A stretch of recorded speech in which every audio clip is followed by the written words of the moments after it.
Hello everyone, and welcome to the Fictional Vortex. So we are back with an interesting movie on what if Naruto was the Sage King of the Dungeon, Orario's SSS-Rank hero, Naruto x Ais Wallenstein, DanMachi. But before we start, I just want to remind you to please subscribe to my channel and hit the like button if you enjoy my content. Let's start the story. Chapter 1. Convergence of Fate. The sky over Orario fractured with an unnatural light, brilliant azure splitting the clouds like lightning frozen in time. For 3 heartbeats, the bustling city beneath fell silent. Then reality tore open. A man plummeted from the rift, golden hair catching the midday sun as he tumbled through empty air. His fall lasted only seconds before instinct took over. His body twisted with inhuman agility, hands forming unfamiliar signs in rapid succession. The wind around him suddenly compressed, slowing his descent until he landed in a perfect crouch atop a merchant's stall, barely disturbing the apples displayed below. Naruto Uzumaki straightened, ocean blue eyes scanning his surroundings with sharp precision. The massive wall encircling the city, the towering spire rising from its center. The architecture unlike anything in the 5 nations, none of it made sense. Definitely not Konoha, he muttered, ignoring the growing crowd of gawkers. His hand unconsciously touched the empty space on his forehead where his headband should have been. Kurama, any ideas? The familiar presence of the 9 tails stirred within him. Something pulled us across dimensions. This world, it feels ancient and saturated with a different kind of energy. Before Naruto could process this, screams erupted from the street ahead. People scattered in terror as 3 massive creatures burst through the cobblestones, each resembling boars the size of wagons, with crystalline tusks and eyes that glowed an unnatural crimson. Monsters! Someone shouted. Monsters in the city! A woman clutching a child tripped directly in the path of the largest creature. Its tusk lowered for a killing charge. In that frozen moment, Naruto saw terror etched across the mother's face. As she curled protectively around her daughter, he moved. To onlookers, the golden-haired stranger simply vanished, reappearing between the civilians and the charging beast. The monster's momentum carried it forward. But instead of finding soft flesh, its tusks slammed against something immovable. Naruto stood with one palm extended, his body barely shifting despite absorbing the creature's entire charging force. "Sorry," he said with surprising gentleness, "but I can't let you hurt anyone." His free hand formed a familiar spiral of energy, dense, blue, and humming with power that made the air itself vibrate. Rasengan. The sphere of chakra slammed into the monster's skull with surgical precision. The creature disintegrated instantly, leaving behind nothing but glittering dust and a small crystalline stone that clattered to the pavement. The 2 remaining monsters hesitated, their primitive instincts sensing deadly danger. Then their eyes filled with mindless rage and they charged simultaneously. Naruto's fingers created a cross-shaped seal. Shadow Clone Jutsu. 2 perfect duplicates materialized beside him, each moving with the original's fluid grace. The clones engaged. The monsters with coordinated precision, one sweeping low to unbalance the first beast while the other delivered a chakra-enhanced strike to its exposed belly. The creature burst into dust. The Origi. Naruto appeared above the 3rd monster, descending with a heel drop that cracked the cobblestones beneath it. Another shower of dust and crystals, another threat eliminated. Silence fell over the street. Then whispers rippled through the gathering crowd. "Did you see that? No magic chant. No god's blessing could. Who is he?" Naruto helped the fallen mother to her feet, kneeling Rai fly to meet her daughter's wide-eyed gaze. "You're safe now," he assured them with a smile that transformed his battle-hardened features into something warm and reassuring. The little girl's fear dissolved as she nodded solemnly. The crowd's murmurs shifted, curiosity overtaking fear. Naruto's senses, honed through years of combat, detected another presence approaching, moving faster than ordinary humans, purpose in every step. He turned as a figure landed gracefully on a nearby rooftop. Golden hair caught the sunlight, not unlike his own, framing a face of striking beauty and eyes that held both caution and undeniable strength. The woman carried a sword that seemed almost an extension of herself, and her armor marked her as a warrior of exceptional caliber. Their eyes met across the distance, blue against gold, and Naruto felt an inexplicable sense of recognition, as though fate itself had engineered this moment. "Who are you?" she called, her voice clear and commanding despite its softness. "And how did you destroy those monsters without a Falna?" Before Naruto could respond, more screams erupted from different quarters of the city. The woman's head turned sharply toward the sounds. "Looks like we've got more uninvited guests," Naruto observed, already moving. "Mind if I help?" Without waiting for permission, he leapt to the rooftop beside her with effortless grace. "I'm Naruto Uzumaki. And you are." Something in his direct gaze and casual confidence momentarily disarmed her professional demeanor. "Ais Wallenstein, Loki Familia." Her eyes narrowed slightly. "You still haven't answered my question about your Falna. Whatever that is, it'll have to wait," Naruto replied as more monsters erupted from the ground nearby. "Right now, people need help." He vanished in a blur of movement, leaving Ais momentarily stunned by his speed. Something unnamed flickered across her normally impassive features, perhaps recognition of a kindred spirit, someone who prioritized protection above all else. With the barest hint of a smile, she gripped her sword and followed. The incursion became known as the irregular emergence, dozens of dungeon monsters somehow bypassing all barriers to appear throughout Orario's western district. For most citizens, it represented terror and destruction. For Ais Wallenstein, first-class adventurer of Loki Familia, it was duty. For Naruto Uzumaki, displaced shinobi from another world, it became introduction, battlefield, and proving ground all at once. They fought side by side through narrow streets and market squares. Ais moved like living art, her sword desperate, a silver blur that bisected monsters with impossible precision. Her wind magic enhanced every movement, allowing her to dance between opponents with fluid grace that left even Naruto impressed. For his part, Naruto displayed combat versatility that defied Ais's understanding of adventurers. One moment he multiplied himself to protect civilians from multiple angles. The next he manipulated elements without incantations, then shifted to devastating taijutsu that pulverized monsters with single strikes. They didn't speak during battle, they didn't need to. Each instinctively covered the other's positioning, anticipated movements, created openings. It was the seamless coordination of elite warriors recognizing equal skill.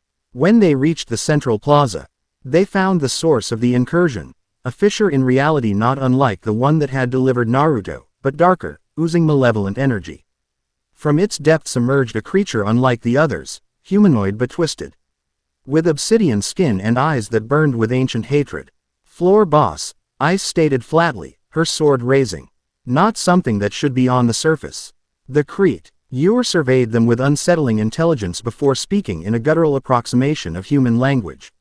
The boundary weakens. The convergence approaches, its gaze fixed on Naruto with disturbing intensity.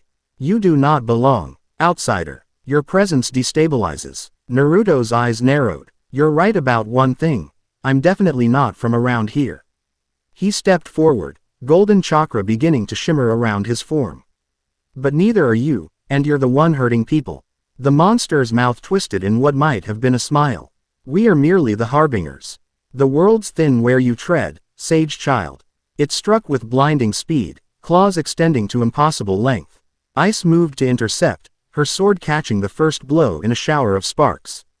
The impact sent her sliding backward despite her perfect guard, eyes widening slightly at the creature's strength. "Careful," she called to Naruto. "It's at least level 5 equivalent." Naruto nodded, though the terminology meant nothing to him. He summoned 3 shadow clones that charged forward, each attacking from different angles to assess the enemy's capabilities. The monster moved with fluid precision, Ais patching the clones with contemptuous ease. "It's drawing power from that rift," Kurama observed. "Similar to how summons maintain connection to their realm." "Then we close the door," Naruto replied aloud, his hands already weaving complex seals. Ais re-engaged the creature, her sword work becoming increasingly elaborate as she adapted to its fighting style. Each exchange was a blur of movement, and too fast for ordinary eyes to follow, perfect technique meeting monstrous strength. The creature caught her blade between razor claws, leaning close enough that its fetid breath washed over her face. "The sword princess plays with forces beyond her comprehension," it hissed. "The convergence comes regardless. The outsider ensures it." Ais's golden eyes hardened. "Whatever you're planning ends here." Her free hand gestured, summoning her wind. Tempest. The magical gale erupted around her, breaking the creature's grip and sending it staggering backward.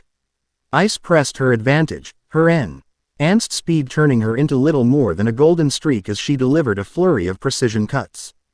The monster howled, black ichor spraying from a dozen wounds, but its regeneration worked with frightening speed. Its form expanded, growing more monstrous with each passing second as it drew power from the rift behind it. Wallenstein-san, Naruto called. I need 30 seconds to close that portal. She nodded without looking back, her sword already moving to intercept the creature's renewed assault. I'll give you 40. What followed was a display of swordsmanship that left even Naruto impressed. Ice became a whirlwind of precise movement, her blade finding every vulnerable point while her wind magic disrupted the monster's attacks before they could form. She wasn't just fighting, she was controlling the battlefield, ensuring no attack came near Naruto as he worked. Meanwhile, Naruto sat cross-legged, palms pressed together as he gathered natural energy. The familiar sensation of sage mode washed over him, but different, somehow richer in this world saturated with unfamiliar magic. When his eyes reopened, their blue irises had transformed to golden with horizontal bar-like pupils. Orange pigmentation surrounding them. The monster sensed the change immediately, its attacks against Ice becoming desperate, almost frantic. Stop him, it shrieked. The sage must not. Its words cut off as Ice's blade severed its arm, her expression never changing despite the incredible speed and precision required for the strike. Your fight is with me, she stated simply. Naruto's hands separated, revealing a complex seal drawn in chakra between his palms. With perfect clarity, he could now see the structure of the rift, not random at all, but a deliberate construction from the other side. Its energy signature unlike anything from his world or, he suspected, this one. Sealing technique. Dimensional boundary, he announced, clapping his hands together. The seal expanded outward, golden lines of chakra racing toward the rift. Where they touched the darkness, reality seemed to stitch itself back together, the tear shrinking inward from its edges. The monster abandoned all pretense of fighting Ice. Lunging desperately toward Naruto, the convergence cannot be prevented. The worlds must. Its charge ended abruptly as Desperate pierced through its chest from behind. Ice stood unruffled, her sword driven to the hilt through the creature's back. I believe I mentioned your fight was with me. The monster's form began dissolving, but its eyes remained fixed on Naruto with malevolent intelligence. This changes nothing, sage child. You've already set it in motion merely by existing here. The boundaries fall, the worlds converge. With those cryptic words, it collapsed into dust significantly finer than the other monsters had left behind.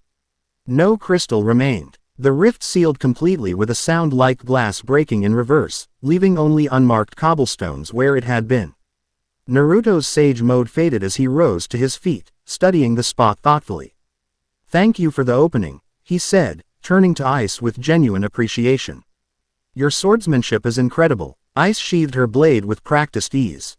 Your sealing magic is unlike anything I've seen, she returned, her tone neutral but eyes bright with curiosity. And the monster seemed to know you. Yeah, that was. Naruto scratched the back of his head, a gesture at odds with the power he'd just displayed. Honestly, I'm as confused as you are. I just arrived here when those monsters appeared. She studied him with unnerving intensity. Through a rift like that one. Something similar, he admitted. Though I didn't exactly plan the trip. Their conversation paused as other adventurers arrived at the plaza, a diverse group wearing matching uniforms that marked them as Ice's comrades. They approached with weapons ready, uncertainty evident in their stances. A diminutive goddess with mischievous eyes pushed to the front, her gaze immediately fixing on Naruto with predatory interest. My, Ice-chan. Who's your powerful new friend? Before either could respond, a cacophony of voices erupted as more adventurers from various familias converged on the scene, each demanding explanations for the unprecedented monster incursion. The questions flew fast and accusatory, many directed at the obvious outsider in their midst. Naruto weathered the interrogation with surprising patience, explaining what little he understood while deflecting questions about his abilities and origin. Throughout, Ice remained nearby, her quiet presence somehow legitimizing his place among them. When the goddess Loki attempted to recruit him on the spot, offering an immediate Falna blessing. Naruto politely declined, much to the shock of everyone present. No one refused a god's blessing, especially not one from a prestigious familia. I appreciate the offer, he said with genuine respect. But I need to understand this world better before making commitments. Loki's eyes narrowed with surprising shrewdness beneath her playful demeanor. Fascinating. You speak as though you're from another world entirely. The gathered adventurers laughed at what they assumed was a joke. Only Ais noticed how Naruto's smile didn't quite reach his eyes. The guild headquarters buzzed with unprecedented activity. News of the mysterious golden-haired warrior who fought alongside the Sword Princess had spread through Orario with remarkable speed, embellished with each telling. By mid-afternoon, the stories claimed he had single-handedly slain 100 monsters, performed impossible magic without chance, and even flown through the air unaided. Amid this chaos, in a private meeting room above the main guild hall, Naruto sat across from 3 individuals: Royman Mardial, the guild's corpulent and perpetually nervous director; Aina Tool, a half-elf advisor with intelligent green eyes behind oval glasses; and Oranos, one of the oldest and most mysterious gods of Orario, whose presence at such a meeting was itself extraordinary. Let me understand correctly, Aina said, consulting her notes with methodical precision. You claim to be from another world entirely, with no knowledge of gods, familias, the dungeon, or fauna blessings. Naruto nodded, his posture relaxed despite the formal interrogation. That's right. Where I come from, we have different systems of power, chakra rather than magic, hidden villages instead of familias. Preposterous, Royman sputtered, jowls quivering with indignation. Such claims are true, Oranos interrupted, his deep voice resonating with quiet authority. Ancient eyes studied Naruto with unsettling intensity. I sense no deception in him. And my divinity recognizes his energy as foreign to our world. Silence fell over the room. Even Royman knew better than to contradict Oranos directly. Then, Aina's professional composure briefly faltered. How did you come to be here? And how could you possibly fight monsters without a fauna? Naruto leaned forward, resting his elbows on the table. The how is still a mystery to me. As for fighting monsters, he shrugged. Where I come from, I'm what's called a shinobi. We train from childhood to manipulate chakra, life energy, for combat and other purposes. Fascinating, Aina murmured, scribbling notes. And this chakra allowed you to create duplicates of yourself. Multiple witnesses reported seeing several identical copies of you fighting simultaneously. Shadow clones, Naruto confirmed. It's a specialty of mine. Oranos had remained silent during this exchange, his expression unreadable. Now he spoke again, each word measured. The irregular emergence coincided precisely with your arrival. This cannot be coincidence. It wasn't a question, but Naruto answered anyway. No, I don't think it was. That floor boss, he used the term Ice had taught him, seemed to know something about my presence causing problems between worlds. Convergence, Oranos repeated the monster's term thoughtfully. Troubling. The barriers between realities are not to be trifled with. With all due respect, Royman interjected, mopping his brow with a handkerchief. The immediate concern is what to do with him. He gestured vaguely toward Naruto. Guild regulations are explicit. No adventurer may enter the dungeon without registration, which requires a god's blessing. I have no intention of causing problems, Naruto assured them. I just need to understand this world better. Figure out why I'm here, and hopefully find a way home. Aina's expression softened slightly. That's understandable, but the regulations exist for good reason. The dungeon is exceptionally dangerous to anyone without a fauna, regardless of their abilities in other worlds. Perhaps, Oranos said slowly, an exception is warranted. Royman nearly choked. An exception, but the precedent would apply to no one else, as no one else comes from beyond our reality. Oranos turned to Naruto, his ancient eyes seeming to peer through the shinobi rather than at him. What you seek likely lies within the dungeon itself. If the dimensional boundaries are weakening, the epicenter would be there. Naruto nodded. I sensed something similar when I closed that rift. Whatever's happening, the dungeon seems connected. Then you must be permitted to investigate, Oranos concluded. I propose a special classification. Independent adventurer status, without familia affiliation. Impossible. Royman exploded, face purpling. The entire adventurer system is built around God's blessings. Without statistics, development abilities, skills, how would we even classify him? We observed him combat monsters equivalent to mid-tier floor bosses with apparent ease, Aina pointed out reasonably. Classification can be determined through practical evaluation. Oranos rose, signaling the meeting's end. Arrange it. I will inform the other deities of this exception. His gaze returned to Naruto. You understand that many will seek to recruit you, to study you, perhaps even to control you. Quote, not my first time being the center of unwanted attention, Naruto replied with a wry smile that hinted at deeper experiences. I can handle myself. I believe you can, Oranos agreed, with what might have been the ghost of a smile. But tread carefully, Outlander. Orario's politics can be as dangerous as its monsters. After the god departed, Aina shifted to practical matters with professional efficiency. You'll need accommodations, equipment, and basic knowledge of Orario and the dungeon. I'll arrange for instructional materials and a temporary guild stipend until you can generate income through monster crystal collection. I appreciate that, Naruto said sincerely. And I'll repay your help. Aina hesitated, then asked the question that had clearly been bothering her. May I ask, what were you in your world? Before coming here, Naruto's expression shifted subtly, a complexity of emotions passing behind his eyes too quickly to interpret.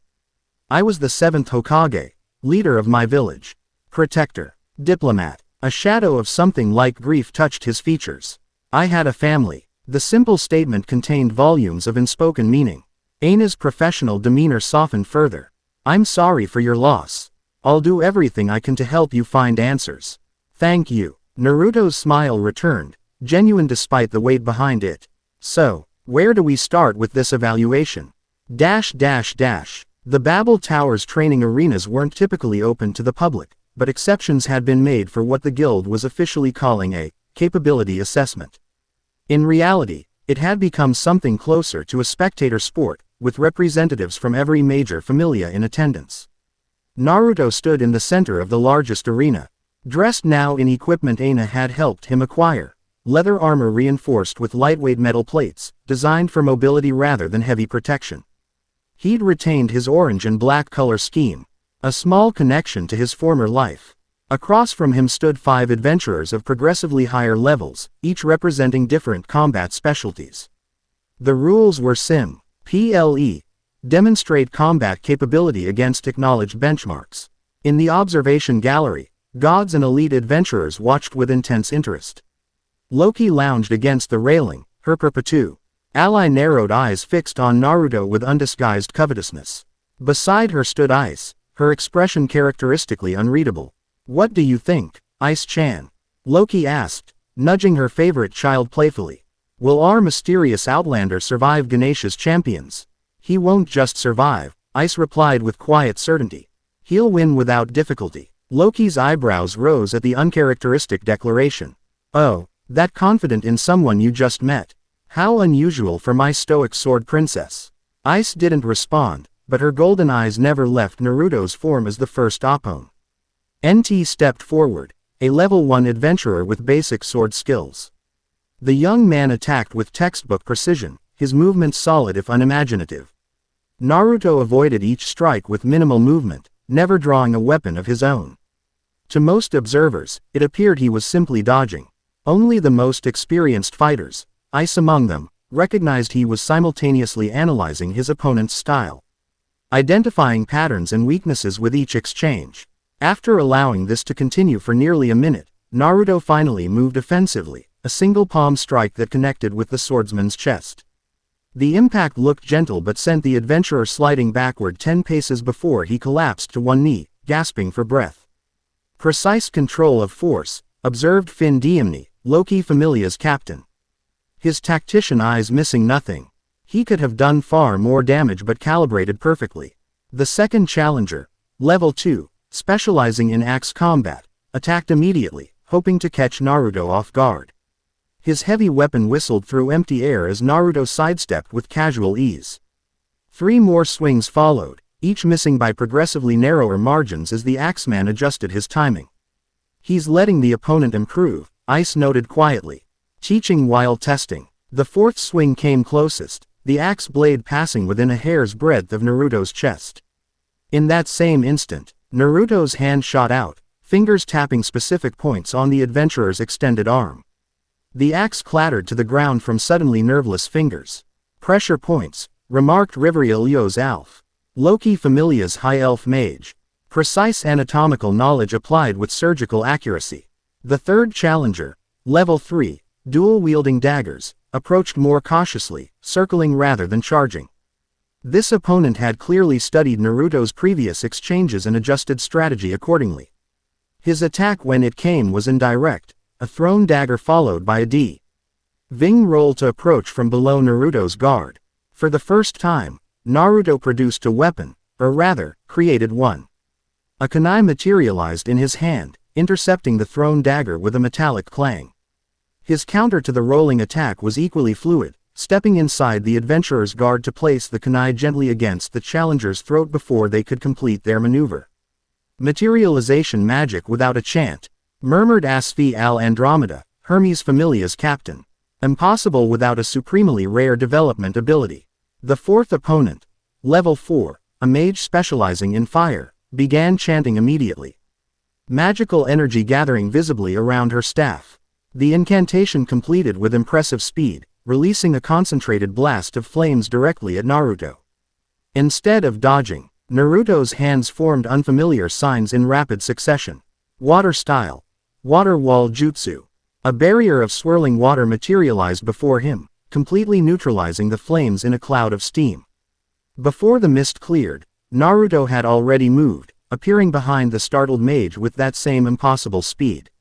Counter-element manipulation without preparation, Riveria noted.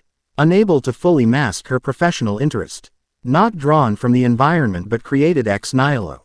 The final challenger stepped forward, a level 5 warrior from Ganesha Familia, equipped. Head with full plate armor and a massive greatsword. This opponent represented the elite tier of Orario's adventurers, someone who had survived years of deep floor dungeon expeditions. Now we'll see his limits, Loki said with anticipation, leaning forward over the railing. Ais remained silent, her expression unchanged. The level 5 attacked with speed belying his heavy armor, his greatsword a blur of lethal precision. For the first time, Naruto appeared to take the challenge seriously, his movements sharpening from casual evasion to focused combat awareness. Their exchange lasted longer and the previous challenges combined, a deadly dance of attack and counter, each testing the other's capabilities. The armored warrior demonstrated why he had reached the upper echelons of adventurers, his technique nearly flawless. His strength and speed extraordinary. Yet Naruto matched him movement for movement, never appearing pressed or concerned. After several minutes of increasingly intense combat, the warrior unleashed his trump card, a skill that momentarily doubled his already formidable speed, his greatsword becoming nearly invisible as it descended in a devastating overhead strike. Impressive, Naruto acknowledged, his voice carrying clearly despite the clash of combat. Then, to the astonishment of everyone watching, he caught the blade between his palms, stopping its momentum completely. The impact created a shockwave that rippled across the arena floor, cracking stone in a circular pattern around them. For a frozen moment, the two stood locked in that impossible tableau. The level 5 adventurer straining with all his enhanced strength against Naruto's immovable defense. Then Naruto smiled. My turn. Before the warrior could respond, Naruto's chakra flared visible, golden energy spiraling around his form. With a single fluid movement, he redirected the greatsword's momentum, sending its wielder staggering backward. In the brief opening, Naruto's hand extended, a spiraling sphere of dense energy forming above his palm. Rasengan. He pulled the strike at the last possible instant, the sphere dissipating mere centimeters from the warrior's chest plate. The adventurer's eyes widened in recognition of what had just occurred. He had been defeated, completely and irrefutably, by an opponent who hadn't even needed to land his final technique. Silence fell over the arena and observation gallery alike. Then the level 5 warrior did something unexpected. He laughed, a booming sound of genuine appreciation, and extended his hand to Naruto. Well fought, Outlander. I haven't enjoyed a match so thoroughly in years. Naruto grinned, accepting the handshake with evident respect. Same here. You're incredibly skilled. The exchange broke the tension. Conversat. Ions erupted throughout the gallery as gods and adventurers alike debated what they'd witnessed and its implications. Classification debates began immediately. Was he equivalent to level 6? Level 7? So, mething entirely beyond the standard metrics. In the midst of this commotion, Aina approached the guild director, whose expression had progressed from skeptical to astonished over the course of the demonstration. I believe, she said with professional satisfaction, we have sufficient data for classification now. Royman nodded numbly, unable to formulate a coherent objection. Sunset pane. Ted Orario's western wall in hues of amber and gold, the last light catching the polished marble of Babel Tower and transforming it into a pillar of fire against the darkening sky. On the parapet of that same western wall, two figures stood in companionable silence, watching the day's end. Naruto leaned against the ancient stonework, the weariness of the day's events finally showing in the slight slump of his shoulders. Beside him, Ais Wallenstein stood with characteristic poise, her golden hair stirred by the evening breeze. SSS-Rank, Naruto said, breaking the silence. Aina-san explained that's unprecedented.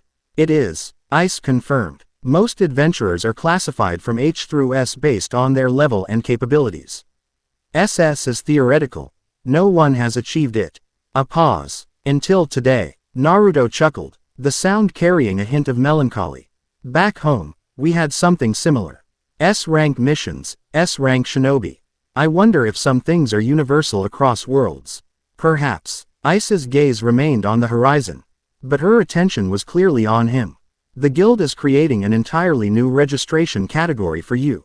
Independent adventurer status has never existed before. Making waves already. Naruto sighed. Not exactly how I planned to start in a new world. Something in his tone prompted Ais to look at him directly. You miss your home. It wasn't a question, but Naruto answered anyway. Yeah, I had responsibilities there. People who depended on me. His blue eyes reflected the dying sunlight. A family. Ais absorbed this information with characteristic quietude. After a moment, she asked, will you try to return? I have to at least understand why I'm here, Naruto replied. That monster today, it talked about convergence, about boundaries falling between worlds. If my presence is causing problems, I need to fix it. Always responsible for everyone, Ais observed, surprising him with her insight. When he glanced at her questioningly, she elaborated. I recognized it when we fought together. You protected everyone before yourself. Took risks to save strangers. Naruto rubbed the back of his neck, slightly embarrassed by her assessment. Old habits, I guess. Good habits, she corrected. A hint of something, perhaps approval, softened her typically stoic expression. Most adventurers prioritize their own advancement, their own glory. And you? Naruto asked, genuinely curious. What drives Ais Wallenstein, the sword princess? The question seemed to catch her off guard. Her golden eyes shifted away, focusing on some distant point beyond the wall. Strength. She finally answered. I need to become stronger. The simplicity of her response contained depths Naruto immediately recognized, the kind of driving purpose born from loss, from pain. From promises that couldn't be broken. He didn't press for details. Well, he said instead, offering a smile that reached his eyes despite the day's challenges, since I'm stuck here for now. Maybe we could help each other out. I could use someone who knows the dungeon, and you. He considered his words carefully. Maybe there are things I know about strength that your world doesn't. Ais studied him with that unnerving intensity that seemed her natural state. Then, with a subtlety that might have been missed by anyone less observant, she nodded. Tomorrow. Babel Tower entrance. Before dawn. With that cryptic instruction, she turned and walked away, her movement so fluid it almost seemed she floated across the parapet. Naruto watched her departure with a mixture of curiosity and something undefined. A sense that this connection, formed amid chaos and combat, might prove significant in ways neither could yet imagine. As night claimed Orario fully, Naruto remained alone on the wall. Contemplating this strange new world and his place within it. Tomorrow he would officially register as Orario's first independent adventurer, the Sage King of the Dungeon, a title W. Whispered already through taverns and guild halls based on his demonstrated abilities and mysterious origin. Tomorrow he would begin searching for answers about the Convergence, about why he had been pulled across dimensions, about whether he could ever return home. Tomorrow he would enter the dungeon properly, descending into the heart of this world's mysteries. But tonight, under unfamiliar stars in an alien sky, Naruto Uzumaki allowed himself a moment of quiet reflection on what he had lost, what he had found, and the uncertain path that stretched before him. Quite a first day, he murmured to himself. Within him, Kurama stirred, the Nine-Tails' ancient presence a comforting constant in this sea of change. This world has power unlike our own, the fox observed. And that girl, he carries both great strength and great sorrow. Yeah, Naruto agreed softly. I noticed that too. As the last light faded from the western horizon, Naruto made a decision. Whatever forces had brought him to this world, whatever purpose lay behind his displacement, he would face it as he had faced every challenge throughout his life, with determination, compassion, and unwavering will. The adventure had only just begun. Chapter 1 End Chapter 2, Echoes Across Worlds. Dawn broke over Orario with gentle persistence, painting the ancient city in hues of amber and rose. The massive Tower of Babel caught the first light, transforming its white marble into a pillar of flame against the wakening sky. Most citizens still slumbered in these quiet hours, but at the tower's base, two figures streaked in silent preparation for the day ahead. Naruto arrived at the meeting place Ais had specified to find her already waiting, her golden hair gathered in a practical ponytail, armor gleaming in the half-light. She acknowledged his arrival with a slight nod, her expression as unreadable as ever. You're punctual, she observed, the simple statement carrying subtle approval. Didn't want to keep you waiting. Naruto replied with an easy smile that belied his alertness. His new attire, reinforced leather armor with metal plates strategically positioned across vital areas, had been supplemented with equipment pouches reminiscent of his shinobi gear. So, what's the plan for today? Ais unsheathed desperate with fluid grace, the blade catching the dawn light. Combat assessment. I need to understand your capabilities more precisely. Naruto's eyebrows rose slightly. The exhibition yesterday wasn't enough. You held back, she stated with absolute certainty. Against monsters. Against the level 5. Against me. Her directness caught him momentarily off guard, then prompted a genuine chuckle. Pretty observant. Most people don't notice when I'm not going all out. Something flashed in Ais's golden eyes, perhaps respect.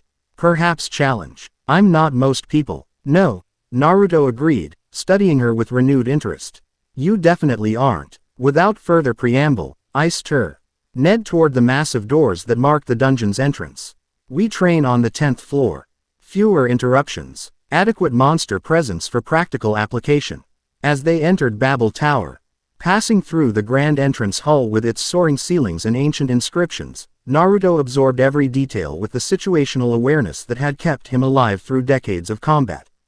The architecture itself told stories, ornate carvings depicting gods and heroes, scenes of battle against monstrous foes, the founding of Orario around the dungeon's mouth. Their passage drew curio, as stares from early rising guild officials and adventurers preparing for the day's expeditions. Whispers followed in their wake. That's him, the Outlander. SSS-Rank without a fauna. Training with the Sword Princess herself. Naruto noted the reactions with detached amusement. Fame was nothing new to him. In Konoha, he had lived with recognition his entire adult life. The weight of being Hokage had brought both respect and the burden of constant observation. Here at least, the scrutiny lacked the expectation of leadership. They reached the central stairwell, a massive spiral descending into the earth, marked with glowing stones at regular intervals.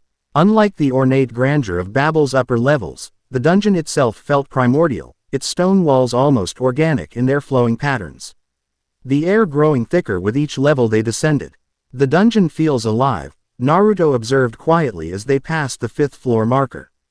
Ais glanced at him, mild surprise evident in her expression. It is alive. Most adventurers take years to sense it. In my world, we train to detect natural energy, the life force that flows through everything. Naruto's fingers brushed against the stone wall, feeling the subtle pulse beneath. This place, it's like a heartbeat, but not quite natural. Something ancient and purposeful. Ais's pace slowed fractionally, her attention now fully engaged. Purposeful how? Naruto's brow furrowed in concentration. It's hard to explain. In nature, energy flows in balanced patterns. Here, it feels directed. Like it's gathering towards something. He shook his head. I don't have the right words for it yet. Few do, Ais replied with unexpected gravity. The dungeon's true nature remains mysterious even after thousands of years of exploration. They encountered scattered monsters on their descent. Goblins and kobolds on the upper floors, larger threats as they proceeded deeper. Naruto observed with interest as Ais dispatched each with economic precision. Her swordwork so refined it appeared effortless. What impressed him most wasn't her strength, though that was considerable, but her absolute control, never expending more energy than necessary. Never making a superfluous movement. For her part, Ais watched Naruto's reactions more than the monsters themselves. His analysis of her technique was evident in his attentive gaze, in the subtle shifts of his posture as he tracked her movements. This wasn't the admiration of a novice but the professional assessment of a fellow master. When they reached the 10th floor, the environment changed dramatically. The narrow passages opened into a vast cavern dotted with luminescent fungi that cast an ethereal blue-green light across the landscape. Underground pools reflected this gentle illumination, creating the illusion of a star-filled sky both above and below. Beautiful, Naruto murmured, genuinely impressed. And dangerous, Ais added practically. The open space allows monsters to coordinate attacks. War shadows prefer these conditions. She led him to a relatively clear area near one of the larger pools, where the footing was firm and visibility excellent in all directions. Without ceremony, she turned to face him, desperate held in a relaxed guard position. Show me what you can do, she requested simply. No holding back. Naruto studied her for a moment, then nodded. All right, but first, his hands formed a familiar seal, and a dozen shadow clones materialized around the perimeter of their training ground. They'll keep watch and warn us of approaching monsters. Ais blinked, the only indication of her surprise at this casual display of what would be considered extremely advanced magic in her world. Efficient, she acknowledged. Now, Naruto said, settling into a combat stance that Ais didn't recognize, about that assessment. What followed was unlike any training session either had experienced before. They began with pure physical combat, no magic, no special techniques, just the fundamental art of battle. Ais's swordwork was impeccable, her speed and precision honed through years of life and death struggle in the dungeon's depths. Naruto matched her with a taijutsu style unlike anything in Orario, his movements fluid and unpredictable, adapting moment by moment to her attacks. Your foundation is remarkable, Ais observed during a brief pause. Not even breathing hard despite the intensity of their exchange. Who taught you? Many teachers, Naruto replied, memories flickering behind his eyes. But mostly life itself. The best lessons came from battles I couldn't afford to lose. Something in his tone resonated with Ais, a kindred understanding of necessity as the harshest instructor. She nodded once, then raised her sword again. Show me your energy manipulation now. Naruto's expression shifted to one of focused concentration. In my world, we call it chakra, a combination of physical and spiritual energy. His hands formed seals in rapid succession. Wind style. Great breakthrough. A controlled gale erupted from his palms, powerful enough to ripple the nearby pool's surface but precisely calibrated not to harm Ais. She countered instinctively, her own wind magic activating with a subtle gesture. The competing air currents created a localized whirlwind between them, dancing with blue-green light from the cavern's fungi. Your wind nature is strong, Naruto observed with genuine appreciation. In my world, elemental affinities are rare, most shinobi specialize in just one or two elements. Here, magic generally manifests according to race and fauna, Ais explained, lowering her hand as the wind subsided. Elves typically command powerful magic. Humans like myself develop abilities based on our god's blessing and personal aptitude. Their exchange continued for hours, each demonstrating increasingly complex techniques. Naruto revealed the versatility of his ninja arts, transformations, elemental manipulations. Even the beginnings of sage mode that caused Ais's eyes to widen at the palpable change in energy around him. She, in turn, displayed the full range of her temp. Wind magic so refined it enhanced every aspect of her already formidable combat abilities. Throughout their training, Naruto's shadow clones periodically engaged monsters that ventured too close, providing both security and additional demonstrations of his capabilities. Ais noted with professional interest how each clone fought with independent strategy yet perfect coordination, as though sharing a collective consciousness.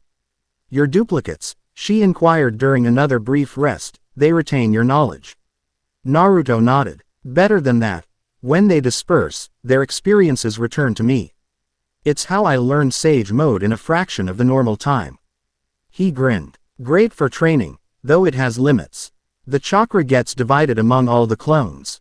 This revelation prompted a thoughtful expression from Ais, the most emotion she displayed throughout the session. "Fascinating. The strategic applications alone. Yeah, it's pretty useful," Naruto agreed, his casual tone belying the technique's incredible versatility. "So, have I passed your assessment yet?" Ais considered him with that penetrating golden gaze. "Your combat capabilities exceed most first-tier adventurers," she acknowledged. "But your greatest strength isn't technical skill." "Oh," Naruto raised an eyebrow, genuinely curious about her analysis. "Adaptability," she stated with absolute certainty. "You don't fight according to patterns or styles. You evolve constantly, reading your opponent, adjusting your approach with every exchange." A pause. "It's unusual." Coming from Ais Wallenstein, renowned throughout Orario for her combat prowess, the assessment carried significant weight. Naruto accepted it with a thoughtful nod. "Where I come from, rigidity gets you killed," he explained. "The best shinobi aren't the strongest or fastest, they're the ones who can improvise, who can turn disadvantage into opportunity." Something shifted in Ais's expression, a subtle softening around her eyes. "That philosophy, it resonates with me." Before they could continue this unexpected moment of connection, one of Naruto's shadow clones appeared at the edge of their training ground, expression alert. "Large monster party approaching from the East Passage," the clone reported. "At least 20, including variants we haven't seen before. Something's driving them this way." Naruto and Ais exchanged a glance of perfect understanding, their earlier assessment session forgotten as combat readiness took precedence. Without needing discussion, they moved into complementary positions, our earlier training immediately applicable to actual threat response. The monsters emerged from the eastern tunnel in a disorganized wave, goblins and kobolds at the forefront, with larger war shadows bringing up the rear. What caught Naruto's attention immediately was their behavior. Typically territorial monsters of different species rarely coordinated, yet these moved with unnatural unity of purpose. "Something's wrong," Ais stated. "Desperate already drawn. This isn't normal pack behavior." Naruto's senses, heightened by his partial Sage Mode, detected an anomaly immediately. "There's something controlling them, a different energy signature at the back of the group." The frontrunners charged, their movements frenzied as though driven by fear rather than aggression. Ais met them with lethal efficiency, her blade a silver arc that harvested lives with mechanical precision. Naruto flanked the group, his shadow clones engaging the war shadows to prevent them from coordinating attacks against Ais's position. The battle itself was brief but revealing. These weren't particularly powerful monsters by the dungeon's standards, but their behavior, the way they sacrificed themselves almost deliberately, the unnatural focus of their attacks, suggested external influence. As the last goblin fell to Ais's blade, Naruto approached the center of the now empty battlefield, crouching to examine something half hidden beneath a fallen war shadow.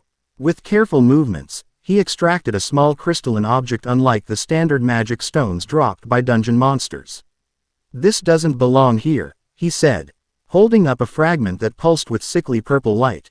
The crystal was geometric in its precision, carved with symbols neither adventurer recognized. Ais approached cautiously, her expression grave. "I've never seen a magic stone like that." "Because it isn't one," Naruto replied, his sage-enhanced senses analyzing the object's energy. "This is artificial, something manufactured rather than naturally occurring." He turned the fragment, revealing more symbols along its faceted surface. "And these markings?" Ais leaned closer, her golden hair falling forward as she studied the strange script. "Not any language used in Orario." Naruto's expression darkened. "No, but I've seen something similar." He reached into one of his equipment pouches, producing a small scroll. Unrolling it revealed sketches he'd made of the symbols observed on the dimensional rift during the irregular emergence. Look, some of the same patterns. The implication hung between them, unspoke. But clear. Whatever force had torn open the barrier between worlds was connected to this strange artifact, to the unnatural behavior of the dungeon monsters. We should report this to the guild, Ais suggested, practical as always. Naruto nodded agreement, but his attention remained fixed on the crystal fragment. There's something else. This energy signature feels familiar somehow. His brow furrowed in concentration. It's not from my world, but it's not entirely of this one either. It's like, before he could complete his thought, the fragment pulsed more intensely, its purple light suddenly brightening. Naruto reacted instantly, tossing the crystal away from them. It landed several meters distant, its glow now brilliant enough to cast shadows. Get back, he warned, pulling is behind him just as the fragment shattered with explosive force. Where the crystal had been, reality itself seemed to warp, not a full-dimensional rift like before, but a localized distortion through which something was attempting to manifest. The air rippled like heat over desert sand, purple energy crackling around a slowly forming silhouette. Another floor boss? Ais questioned, already in combat stance. Naruto shook his head, sage-enhanced perception reading the energy patterns. No, something else. Something not from the dungeon. The manifestation stabilized into a humanoid form draped in tattered robes. Its face obscured by an ornate mask inscribed with the same symbols as the crystal fragment. When it spoke, its voice resonated oddly, as though coming from multiple throats simultaneously. Sage child, it intoned. Addressing Naruto directly. The boundary crosser. The catalyst. Naruto stepped forward, placing himself between the entity and Ais despite her evident capability to defend herself, an instinctive protective gesture that didn't go unnoticed by the swordswoman. Who are you? Naruto demanded. What do you know about why I'm here? The masked figure tilted, its head in an unsettlingly inhuman manner. Names are insignificant across the void. We are observers. We watch the boundaries. We monitor the convergence. You're being deliberately cryptic, Naru. Noted with the bluntness that had characterized him since childhood. If you have answers, just say them plainly. A sound emerged from behind the mask, something like laughter but hollow, echoing. Directness. How characteristic of your kind. The figure raised a hand, revealing fingers too long and jointed in too many places to be human. Very well. Plainly then, your presence here accelerates the erosion between worlds. The barriers thin where you walk. The convergence approaches faster because you exist in the wrong reality.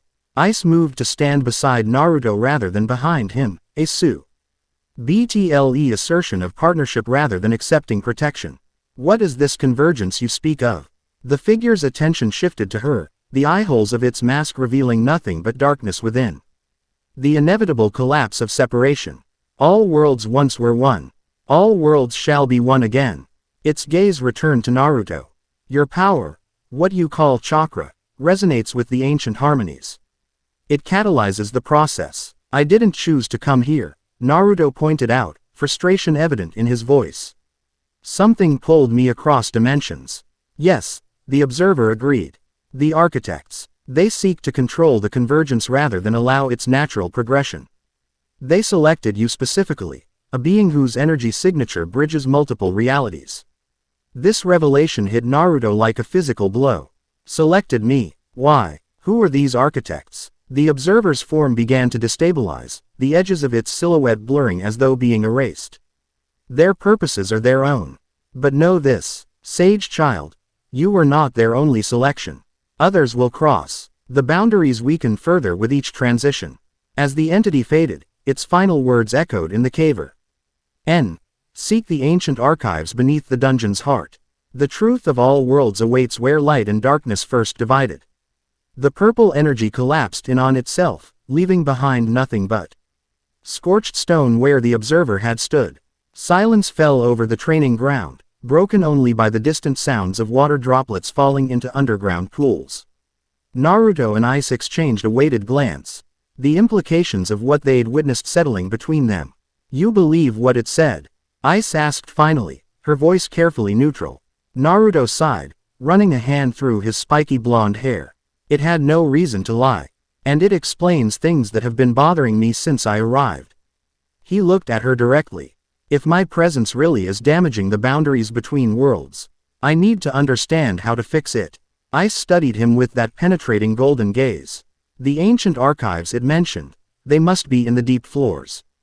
Beyond the 50th level, is that significant? Very few expeditions have ever returned from beyond the 50th floor, she explained, sheathing desperate with practiced ease. The monsters there, they're unlike anything on the upper levels. Even Loki Familia's deepest expedition only reached the 59th floor, and we lost many adventurers. Determination hardened in Naruto's blue eyes, the same unwavering resolve that had defined him throughout his life. Then I need to get stronger in this world's terms. Learn the dungeon. Prepare properly. Ais regarded him thoughtfully before making an uncharacteristic offer. I will help you. The simple statement carried weight far beyond its 3 words. From someone like Ais Wallenstein, renowned for her solitary nature and singular focus on her own advancement, such an offer represented exceptional recognition. Naruto understood this instinctively. His expression softened into a genuine smile.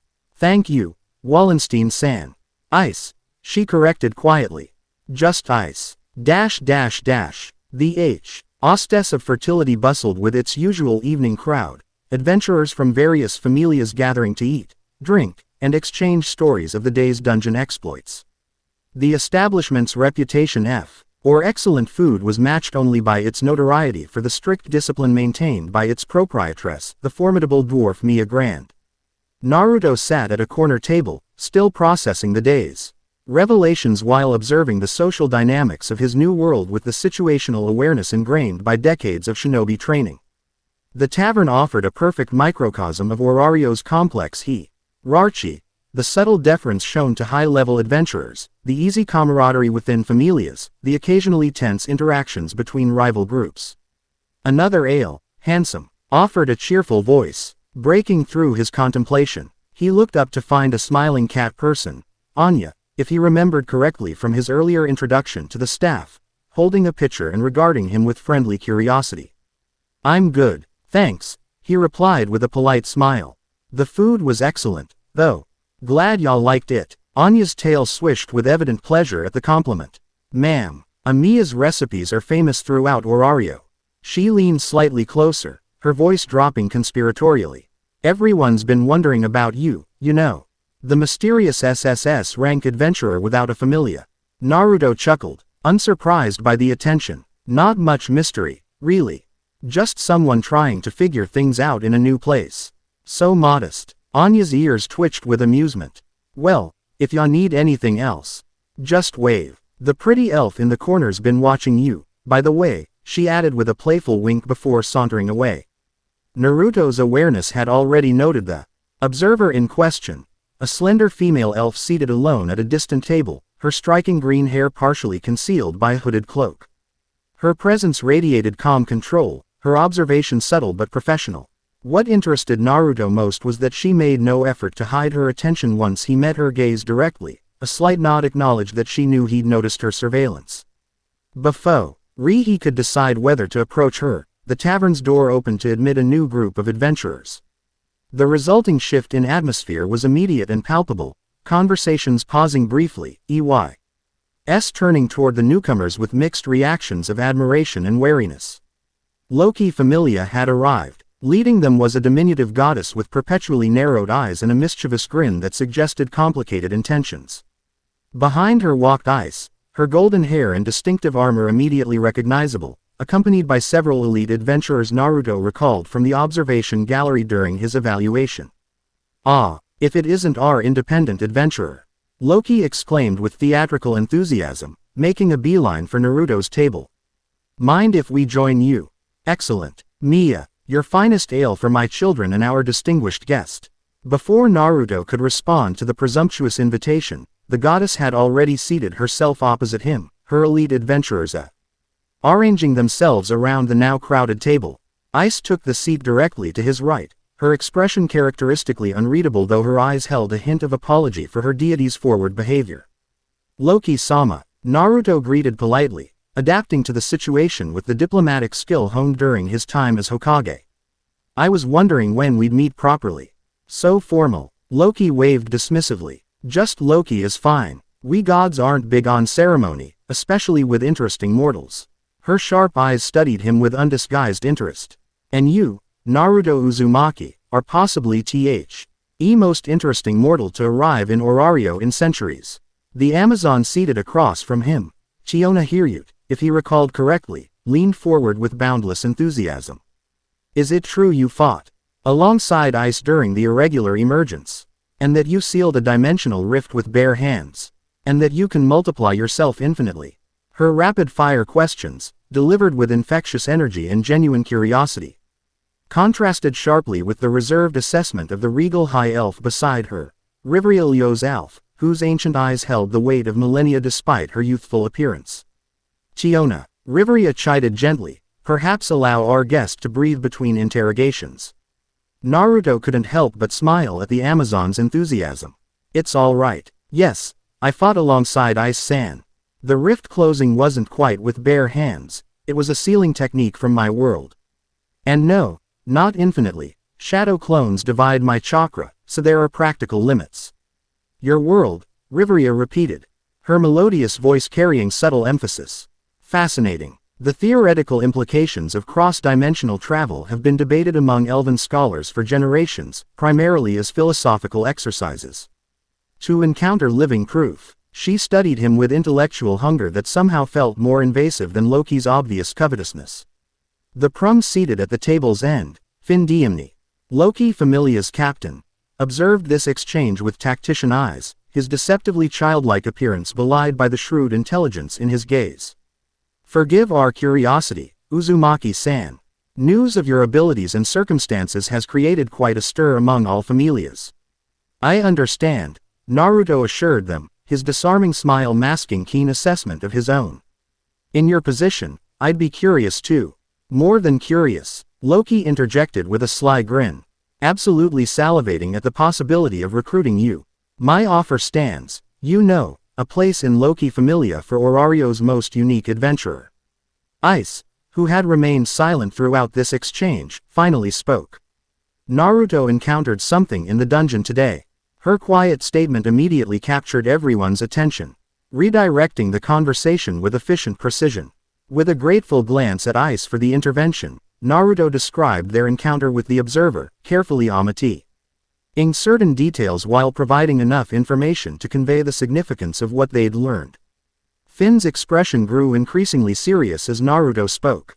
When the account concluded, the Rum captain exchanged a meaningful look with Riveria before addressing Naruto directly. These ancient archives, the entity mentioned, they align with certain legends about the dungeon's origin.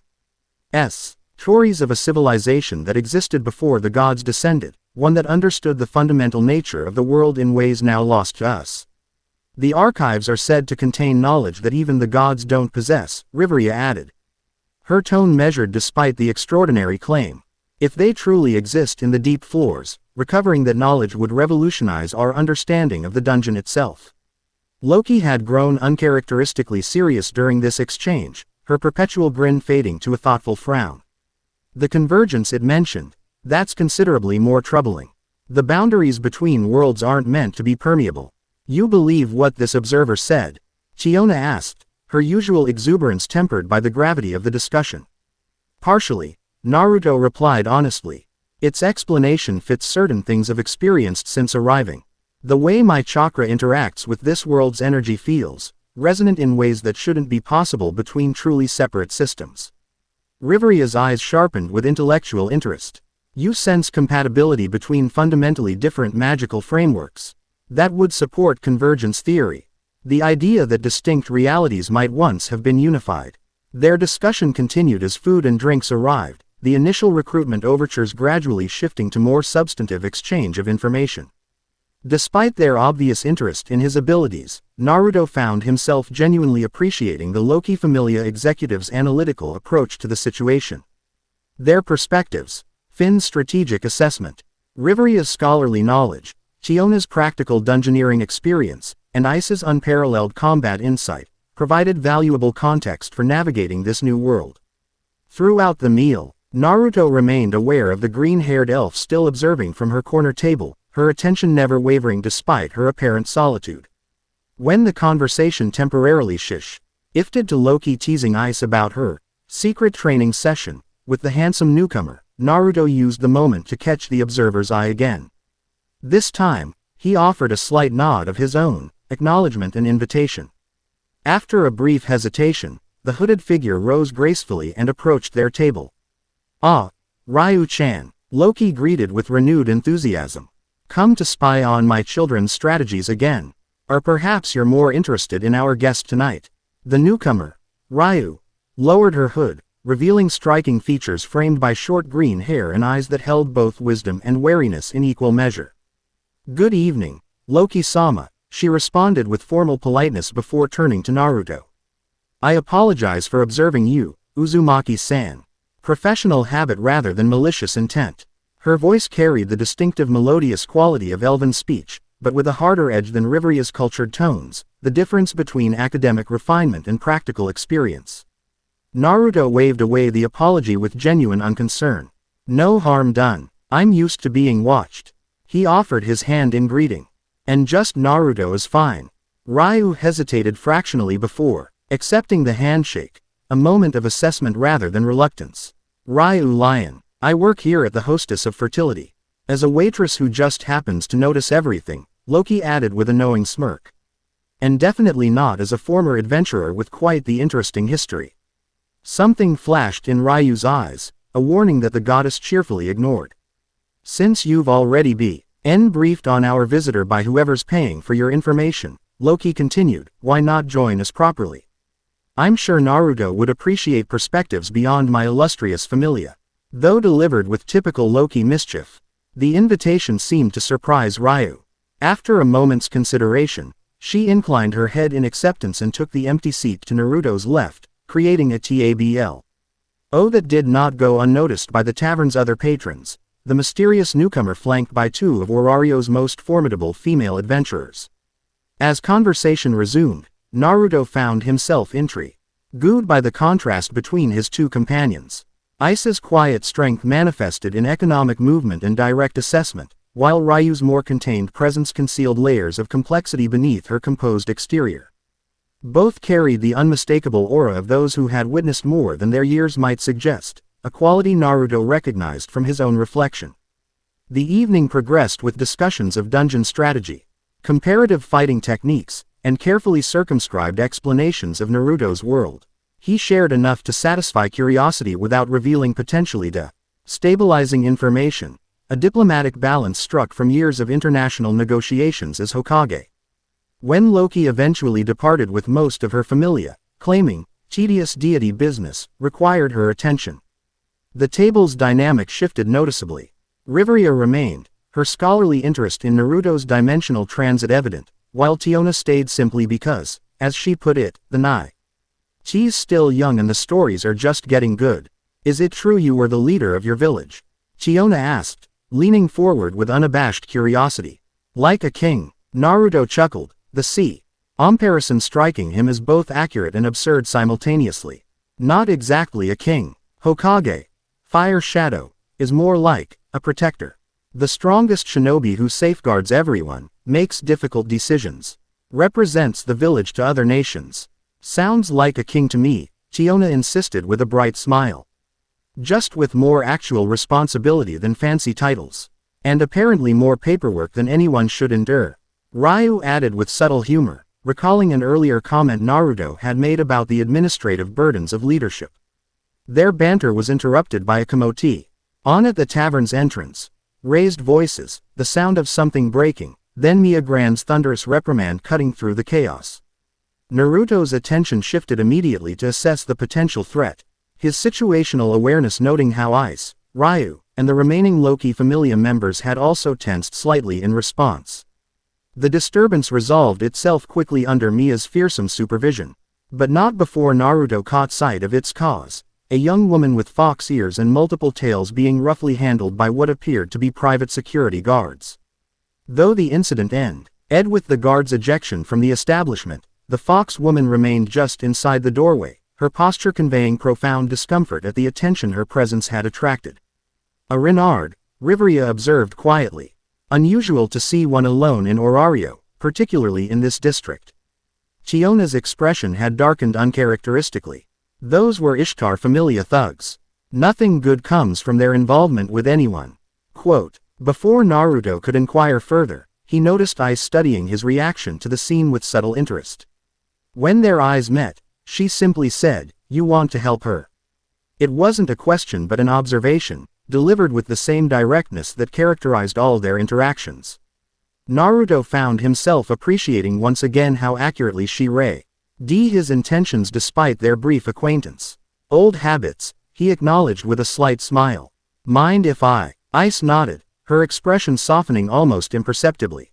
"It's who you are." With that simple permission, though he hadn't truly needed it, Naruto rose and approached the clearly distressed Renard woman. As he neared, he noticed additional details, her elaborate kimono of fine quality despite signs of recent mishandling, the way her multiple tails, 9 in total, he realized with interest, curled protectively around her slender form, and most strikingly, the collar visible at her throat. "Excuse me," he began gently, maintaining a respectful distance to avoid frightening her further. "Are you all right? Those men seem to be giving you trouble." The Renard's amber eyes widened in alarm at being directly addressed, her gaze darting nervously around the tavern as though expecting further confrontation. I'm fine," she stammered, her voice soft and melodious despite her evident distress. "Please don't concern yourself with me. I shouldn't have come here. Everyone deserves a safe place to rest," Naruto replied simply. "I'm Naruto Uzumaki." Something flickered in the Renard's expression at his name, recognition, perhaps even hope, quickly suppressed. "Haruhime Sanjuno," she introduced herself with a formal bow that spoke of noble upbringing. "It's an honor to meet you, Uzumaki-sama. Your reputation precedes you." "Just Naruto is fine," he assured her, returning the bow with equal respect. "Would you like to join us? You seem like you could use friendly company. And I promise everyone at our table is trustworthy."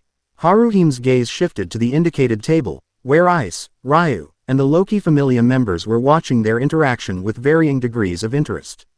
Her ears flattened slightly against her head, not in fear, Naruto realized, but in embarrassment. "I couldn't possibly impose on such distinguished adventurers," she demurred. "And I must return soon, or there will be consequences."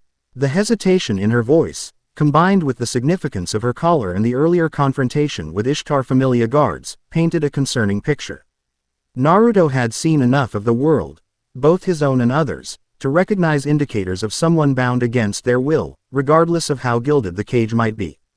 "At least let me get you something to eat first," he offered, deliberately keeping his tone casual despite his growing concern for her situation. No one should have to face consequences on an empty stomach. His simple kindness, offered without expectation or judgment, seemed to momentarily overwhelm Haruhime. She blinked rapidly, composing herself with visible effort. "You are very kind, Naruto-sama. Perhaps, just for a moment." As he guided her back to the table, making introductions with deliberate normalcy to ease her obvious discomfort, Naruto remained acutely aware of the complex political situation he might be stepping into. The interactions between familias in Orario represented a delicate balance of power, one that, as an outsider, he didn't fully understand yet. Yet looking at Haruhime's grateful expression as Chiona immediately engaged her in friendly conversation, drawing her out of her shell with natural warmth, Naruto couldn't bring himself to regret the intervention. Some principles transcended dimensional boundaries, protecting those who couldn't protect themselves ranked foremost among them. Throughout the meal that followed, he observed the subtle dynamics at play. Ryu's carefully neutral expression whenever Ishtar Familia was mentioned. Riveria's scholarly interest in Haruhime's apparent knowledge of traditional texts. Ais's quiet assessment of the Renard's occasional, unconscious displays of trained movement that suggested combat capability at odds with her demure presentation. Most intriguing was Haruhime's reaction when Naruto casually demonstrated a minor fire jutsu to illustrate a point in conversation, lighting a candle with a precisely controlled flame from his fingertip. Her amber eyes had widened in genuine wonder, her tails unconsciously unfurling from their protective curl. Such control over elemental force without chanting, she murmured, almost to herself. The legends of the Eastern lands speak of similar abilities, inner flame directed by will rather than divine blessing. You know of the Eastern lands? Naruto inquired, genuinely interested. The brief descriptions he'd heard of regions beyond Orario had included mentions of culture that sounded reminiscent of his world's elemental nations. Haruhime nodded, momentarily forgetting her usual reticence in the excitement of academic discussion. I was born there. Before, circumstances brought me to Orario. The traditional texts speak of ancient techniques not unlike what you demonstrated, controlling inner energy through specific hand positions and mental discipline. The parallels to chakra manipulation were too specific to be coincidental. Naruto exchanged a meaningful glance with Ais, who had been present for the observer's cryptic statements about worlds once being unified. If similar techniques had developed independently in this world's eastern lands, it potentially supported the convergence theory Riveria had mentioned. Before he could explore this fascinating connection further, the tavern's door opened again. This time, the atmosphere shifted dramatically, conversations ceased entirely, adventurers unconsciously straightened in their seats, and the serving staff immediately moved with increased efficiency. Naruto turned to observe the newcomers, a tall, statuesque woman with striking features and an aura of absolute authority, accompanied by severe escorts whose alertness marked them as elite guards rather than simple companions. Unlike the boisterous entrance of Loki Familia earlier, this arrival carried an almost regal gravity. Freya-sama, Ryu identified in a neutral tone that nevertheless conveyed volumes about the significance of this visitor. Beside Naruto, Haruhime had gone absolutely still, her complexion paling visibly. I must go, she whispered urgently, rising with such haste that she nearly upset her chair. Thank you for your kindness, but please, forget you met me. Before anyone could respond, she had slipped away, using the momentary distraction of Freya's entrance to vanish through the kitchen's rear exit. The sudden departure left questions hanging in the air, but Naruto's attention was now focused on the goddess who had caused such a reaction. Freya surveyed the tavern with casual ownership, her otherworldly beauty evident even from across the room. When her gaze fell upon their table, or more specifically, upon Naruto himself, something predatory awakened in her expression. Oh my, Chiona murmured, shifting uncomfortably. Freya-sama has noticed you. Is that significant? Naruto asked quietly. How he could guess the answer from the suddenly tense postures of his companions. Extremely, Riveria replied with uncharacteristic brevity. Freya's interest is rarely beneficial to its recipients. As the goddess began moving toward their table with deliberate grace, Ais leaned closer to Naruto. Be careful what you promise her, she advised in a whisper barely audible above the tavern's resuming murmur. Gods take words as binding. The warning came just as Freya arrived before them, her beauty even more striking at close range, perfect features arranged in an expression of benevolent interest that nevertheless failed to mask the calculation behind her eyes. The famous Outlander, she greeted, her voice musical and compelling in ways that triggered Naruto's instinctive wariness. Having dealt with genjutsu masters in his world, he recognized similar principles at work in Freya's carefully modulated tones. Orario speaks of little else these days. Naruto rose politely, meeting her gaze directly, a subtle assertion of equality that did not go unnoticed by either the goddess or the observing adventurers. Freya-sama, he acknowledged with appropriate respect but not subservience. I'm still adjusting to the attention. So modest, Freya observed with a smile that didn't quite reach her eyes. And yet your soul shines with such unique brilliance, unlike anything in our world. She stepped closer, uninvited, her presence seeming to fill more space than physically possible. I would very much like to discuss your unique circumstances in more private surroundings. He invitation, or perhaps command, hung in the air between them, its implications clear to everyone present. Freya Familia was among Orario's most powerful, their goddess's interest both blessing and curse depending on its nature. Naruto maintained his diplomatic smile, decades of navigating politically charged situations serving him well. I appreciate your interest, Freya-sama, but I'm still learning about Orario and its customs. Perhaps once I've oriented myself better, It was neither acceptance nor rejection, a balanced response that acknowledged her status while preserving his independence. Freya's expression flickered with something between amusement and frustration, clearly unaccustomed to such measured reactions to her overtures. Of course, she conceded with gracious poise that belied the sudden intensity in her gaze. When you feel adequately oriented, my invitation remains open. She turned slightly, acknowledging the Loki Familia members with calculated politeness. Riveria, Chiona, Ais, how fortunate that Loki's finest children are here to guide our distinguished visitor. The exchange of pleasantries that followed carried undercurrents of long-standing rivalry and complex politics that Naruto filed away for future reference. Throughout, he remained aware of Ryu's careful neutrality beside him, the elven waitress observing everything while revealing nothing of her own thoughts. When Freya finally departed with her entourage, the tavern's atmosphere gradually returned to normal, though conversations remained subdued for some time afterward. Well, Chiona said with forced brightness. That was interesting. Most people either fall all over themselves to please Freya-sama or run for the hills when she shows interest. You did neither, Riveria observed, studying Naruto with renewed assessment. Impressive composure for someone supposedly unfamiliar with our world's powers. Naruto shrugged slightly. Gods aren't unique to your world, just their relationship with mortals differs. Where I come from, we learn to be respectful without being subservient. A philosophy more adventurers would benefit from adopting, Ryu commented quietly, her first substantial contribution since Freya's appearance. When the others looked at her with varying degrees of surprise, she added, the balance between deference and independence defines one's path in Orario. This sparked a thoughtful discussion of deity-mortal relations that continued until late evening, with Naruto absorbing valuable cultural context from multiple perspectives.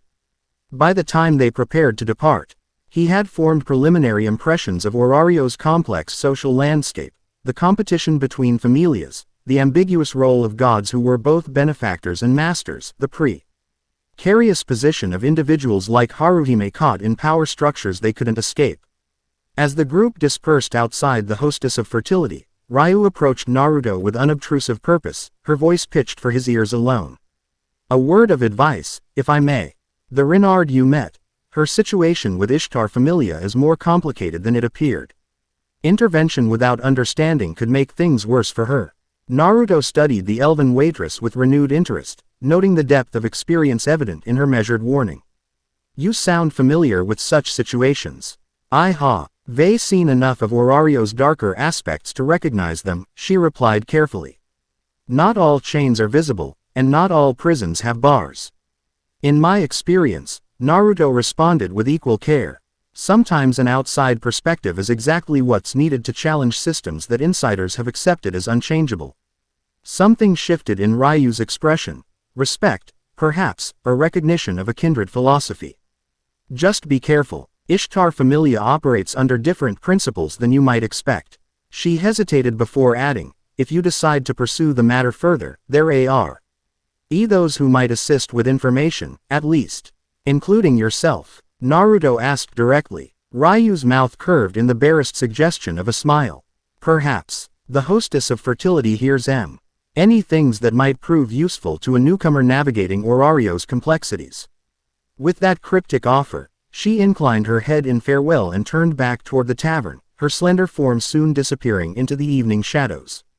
Naruto found Ais waiting for him at the street corner, her golden hair catching the moonlight. They walked in comfortable silence through Orario's gradually quieting streets, eventually reaching the modest lodgings the guild had arranged for him near Babel Tower. At the entrance, Ais paused. Tomorrow, she said with characteristic brevity. 7th floor. More training. Naruto smiled at her direct approach. Looking forward to it, she studied him for a moment longer than necessary, something unspoken in her golden eyes.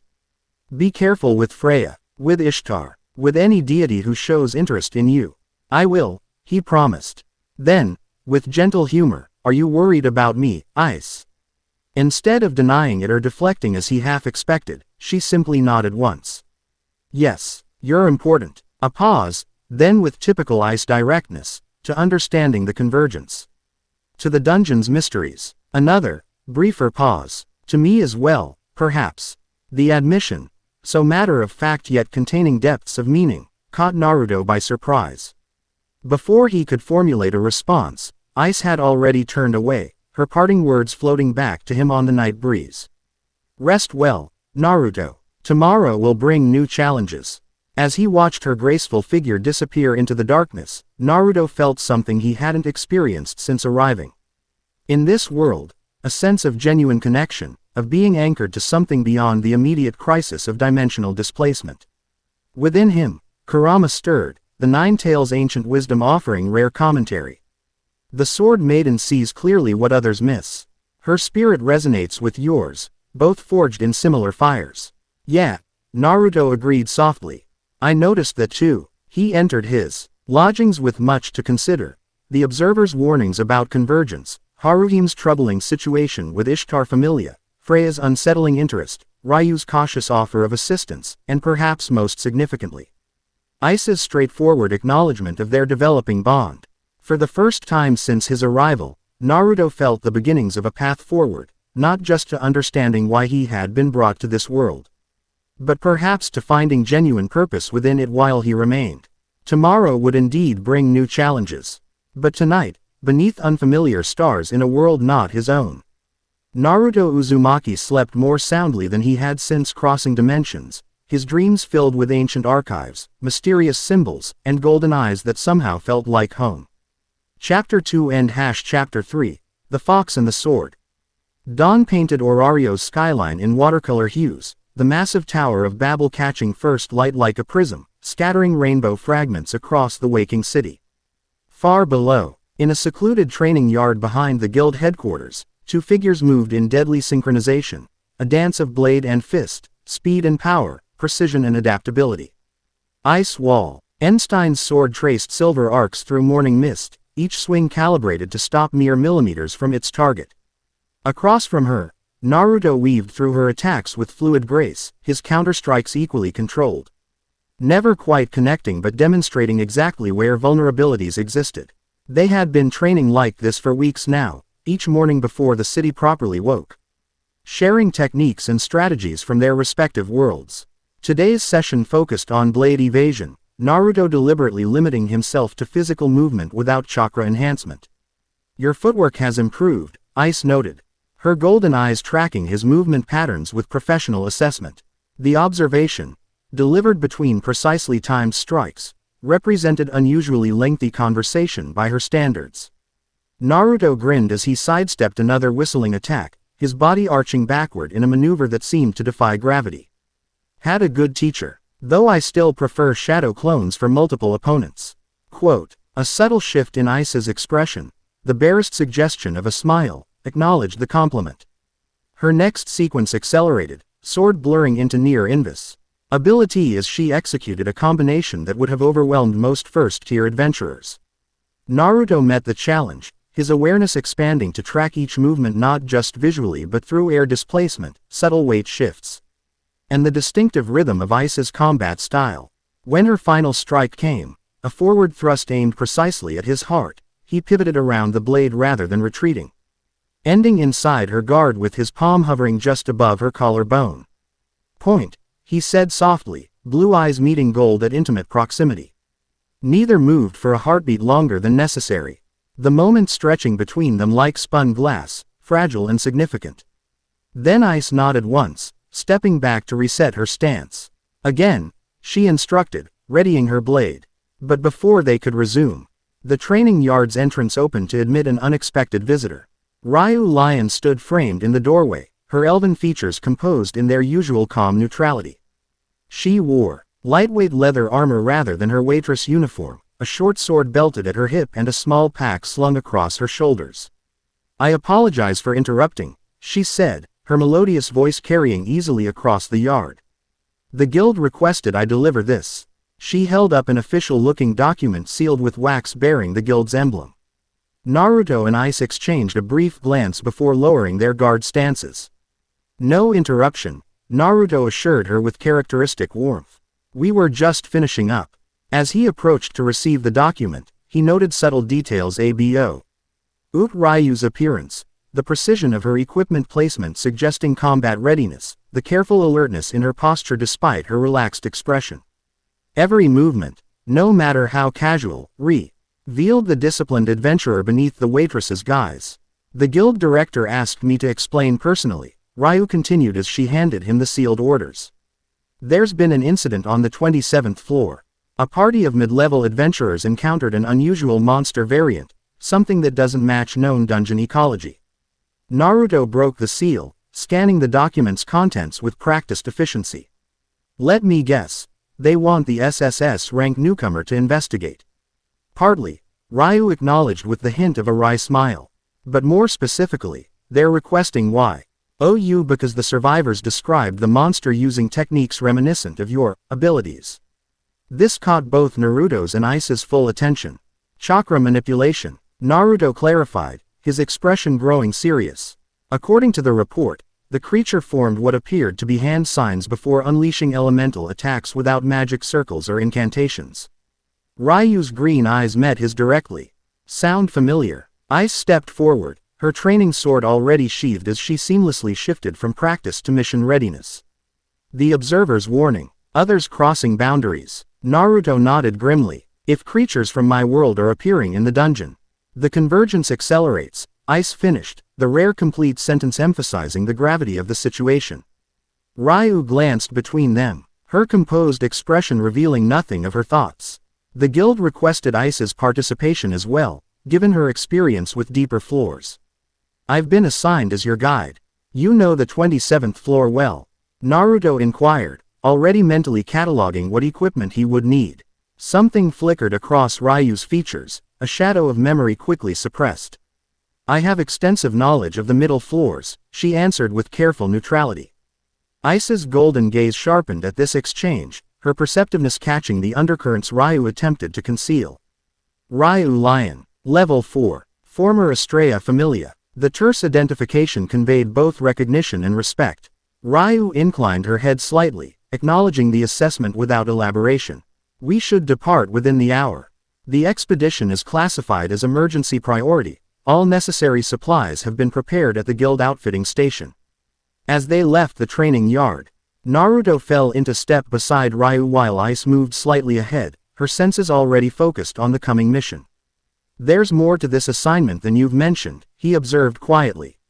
Pitching his voice for elven ears alone, Ryu's stride never faltered, but her response carried subtle tension. "Perceptive. Yes. The guild is concerned about potential faction involvement. If creatures from your world are appearing, certain interests might seek to control or exploit them." "The architects," Naruto murmured, recalling the observer's cryptic reference.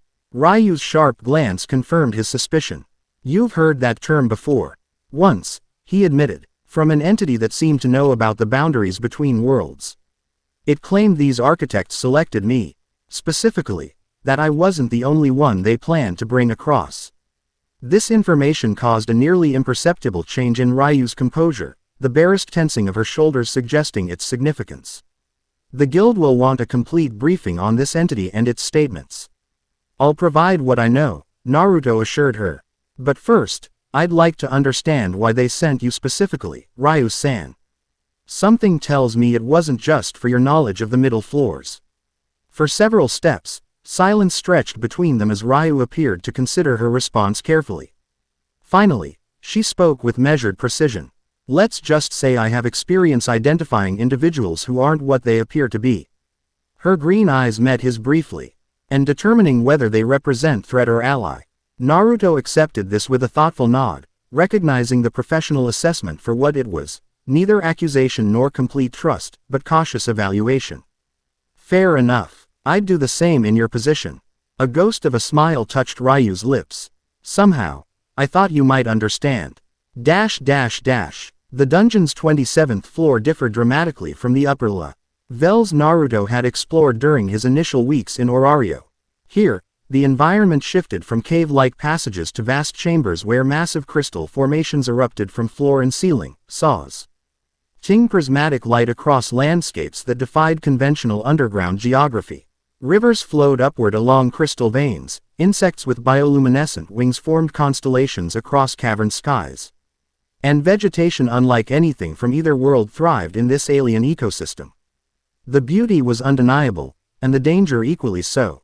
Monster populations increase exponentially beyond the 25th floor, Ryu explained as they navigated a narrow crystal bridge spanning a chasm of unknown depth. And their intelligence evolves alongside their strength.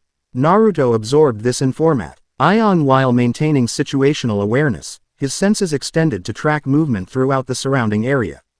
Beside him, Ais moved with characteristic fluid grace, her golden eyes constantly scanning for threats with mechanical precision. Their journey through the upper and middle floors had been remarkably efficient, a testament to both Ais's status within Orario's adventuring hierarchy and Naruto's SSS-Rank classification. Guild checkpoints had expedited their passage, support teams had provided updated intelligence, and even rival familias had offered surprising cooperation. The incident occurred in the Crystal Garden section, Ryu continued, gesturing toward a passage ahead where the illumination shifted from blue to vibrant emerald. According to survivors, they were ambushed while harvesting rare materials. Standard monster patterns until she trailed off as Naruto suddenly raised his hand, his posture shifting to combat readiness. Ais and Ryu responded instantly, moving into triangular formation without needing instruction. "Something's watching us," Naruto stated quietly, his senses picking up an anomalous energy signature different from the ambient dungeon atmosphere. Not a standard monster, the energy feels wrong. Ais unsheathed desperate with fluid precision, the blade humming softly as her wind magic activated instinctively. Direction. Naruto formed a familiar hand seal. Shadow clone jutsu. 4 perfect duplicates materialized around them, each immediately darting in different directions to scout the surrounding area. The original Naruto closed his eyes briefly, entering a partial sage mode to enhance his sensory capabilities. "There," he announced, eyes snapping open to reveal horizontal bar-like pupils. 300 meters northeast, moving parallel to our position. "It's unusual." "Unusual how?" Ryu questioned, her own weapon drawn but held in relaxed readiness. "The energy signature fluctuates between dungeon patterns and chakra flows," Naruto explained. His expression troubled, like it's caught between world systems. Before further discussion could occur, one of his shadow clones dispersed, the sudden influx of information causing Naruto to stiffen momentarily. "Contact. It's definitely not a standard monster." Without further hesitation, the 3 adventurers moved toward the encounter site, their formation adjusting fluidly to the terrain. Naruto took point, his sage-enhanced senses guiding them through crystalline passages that distorted conventional spatial awareness. They emerged into a vast amber where crystal columns stretched from floor to ceiling like petrified trees, their surfaces refracting light in hypnotic patterns. At the chamber's center stood a figure that defied easy classification, humanoid but twisted. Its form shifting between solid matter and vaporous energy. Most disturbing were its hands, distinctly human but elongated, fingers positioned in a configuration immediately recognizable to Naruto. "That's the water dragon jutsu hand seal," he confirmed grimly. "Definitely from my world, or at least, using my world's techniques." As if hearing his assessment, the creature turned toward them. Where a face should have been, swirling energy coalesced into a vague approximation of human features, eyes forming last, glowing with unnatural intelligence. "Sage child," it hissed, the voice resonating with harmonic undertones that made the surrounding crystals vibrate sympathetically. "The catalyst walks the deep roads. The architects will be pleased." Ais and Ryu flanked Naruto immediately, their weapons raised in perfect defensive positioning. Neither had encountered such a creature before, but both recognized the significance of it addressing Naruto directly. "Who are you?" Naruto demanded, chakra already gathering around his form in golden tendrils. "Are you from my world?" The creature's form rippled, parts of it seeming to phase between dimensions. "I am Boundary Walker, neither of your world nor this one, but of the spaces between." Its pseudo-face tilted with unsettling fluidity. "I was human once, perhaps. Before the Convergence claimed me. It's a test subject," Ryu concluded with quiet horror, her experienced eyes assessing the creature's unnatural movements. "Someone deliberately exposed to interdimensional energy." The Boundary Walker's attention shifted to Ryu, its features rippling like disturbed water. "The elf perceives truth. The architects require specimens to understand the boundaries.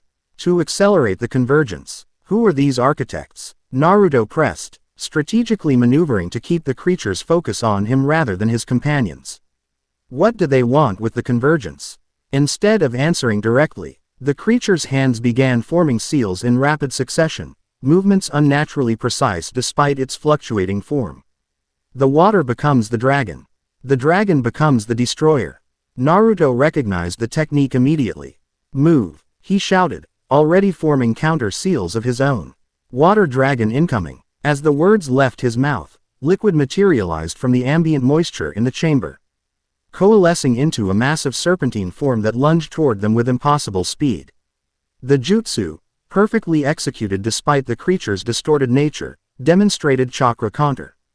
That should have been impossible for a non-native user. Ais reacted with characteristic efficiency, her wind magic activating fully as she intercepted the water dragon's trajectory. Tempest. Colliding elemental forces created a momentary stalemate, magical wind versus chakra-infused water, before erupting in a concussive explosion that showered the chamber with crystalline droplets. In that moment of sensory disruption, Ryu moved with blinding speed, her form blurring as she executed what appeared to be a basic strike against the creature's flank. What Naruto noted, however, was the precision of her targeting, not attempting to damage the unstable entity directly, but rather disrupting the chakra flow patterns visible to his sage-enhanced perception. Impressive, he acknowledged. As the creature's partially formed second jutsu collapsed from Ryu's intervention. You analyzed its energy circulation that quickly. Pattern recognition, Ryu replied simply, already repositioning for another strike. All energy systems have vulnerable points. Their coordinated assault continued. Ais's wind-enhanced blade work controlling the creature's movement options, Ryu's precision strikes disrupting its jutsu attempts, and Naruto's shadow clones gathering tactical information while the original prepared a more definitive counter. Throughout the engagement, the Boundary Walker continued its unsettling commentary. The catalyst fights what cannot be prevented. The world's thin regardless. The convergence approaches with each passage between realms. If that's true, Naruto countered, chakra swirling visibly around his palm as he formed a Rasengan, then sending more beings across dimensions only makes things worse. Your architects are accelerating the problem. Control requires understanding. The creature responded, its form becoming increasingly unstable as the battle progressed. Understanding requires specimens. The Sage Child, the Sword Princess, the Fallen Warrior, all catalysts in their way. This specific identification of all three adventurers sent a ripple of tension through their formation. The creature wasn't just recognizing Naruto, it had knowledge of Ais and Ryu as well. Enough talking, Ais stated flatly, her blade glowing with concentrated wind energy. With a single fluid movement, she executed a devastating cutting technique that bisected the space the creature occupied. For a normal opponent, the strike would have been instantly fatal. The Boundary Walker, however, simply separated its form around the attack, the severed portions rejoining like liquid mercury.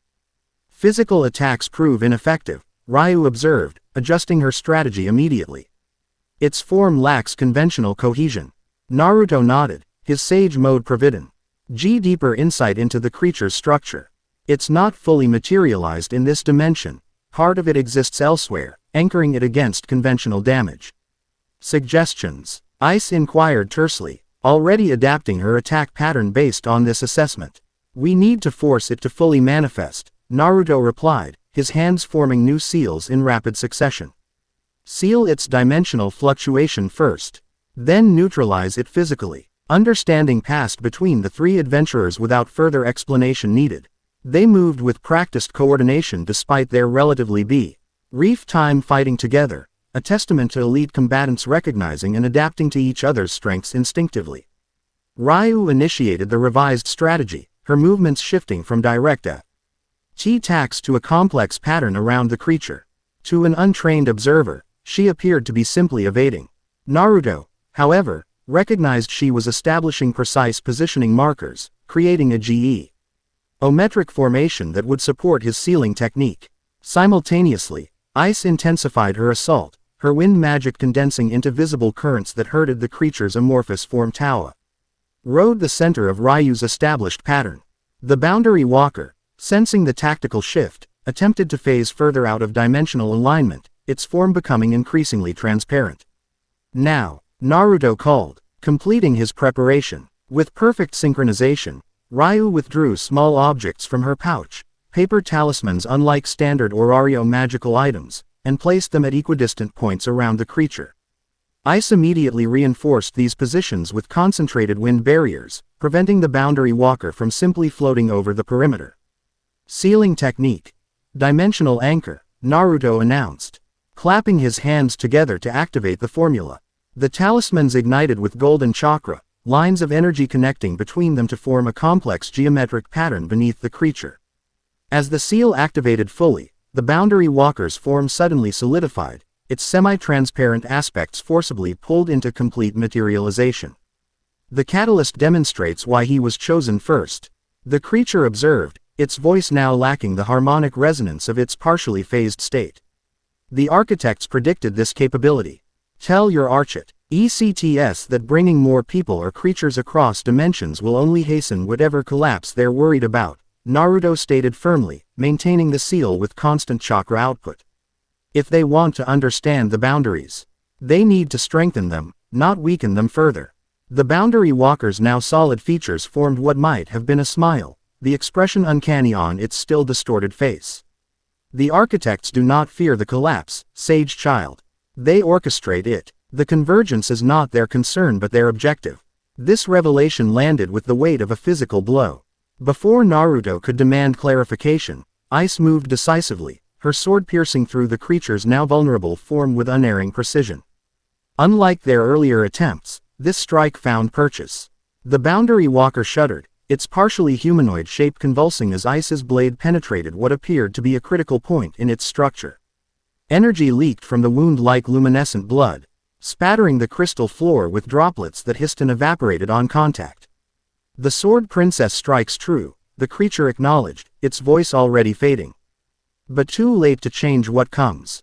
The markers are placed, the paths are opened, its deteriorating gaze fixed on Naruto with disturbing intensity. Find the archives before the next crossing. The truth waits where worlds first divided. Quote, with those cryptic final words, the boundary walker collapsed inward, its form imploding into a singularity of light that winked out of existence. Where it had stood, a small crystalline object remained, similar to the fragment Naruto and Ais had found previously, but intact rather than shattered. Cautiously, Naruto approached the artifact, his sage mode, still active to analyze potential threats. It's definitely connected to the dimensional rifts, he confirmed, crouching to examine it without touching. The energy signature matches what I sensed during the irregular emergence. Ryu knelt beside him, her elven senses perceiving different aspects of the object. There's magic here unlike anything in Orario's conventional systems. Neither divine nor mortal in origin. A key perhaps, Ais suggested, completing their circle around the artifact. To the archives it mentioned. Naruto produced a specialized sealing cloth from his equipment ch. Standard procedure for handling unknown objects in shinobi operations. With careful movements, he wrapped the crystal without direct contact. We need to report this to the guild, he stated, securing the wrapped artifact. But there's something else we should investigate first. Both women followed his gaze to where the boundary walker had initially appeared, a recessed alcove in the crystal chamber's far wall. Unlike the vibrant colors throughout the rest of the environment, this section appeared drained of illumination, a pocket of shadow that seemed to absorb rather than reflect light. It was guarding something, Ryu observed, already moving toward the anomalous area with professional caution. As they approached the alcove, the ambient temperature dropped noticeably, their breath becoming visible in the suddenly frigid air. Within the recess, crystalline formations had grown in unnaturally perfect geometric patterns, creating what appeared to be a doorway frame without an actual door.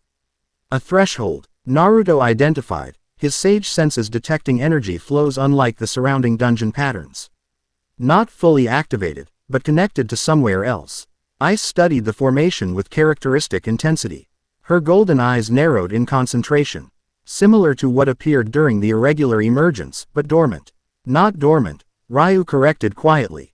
Incomplete. Look at the pattern interruptions along the left side, it's damaged or unfinished.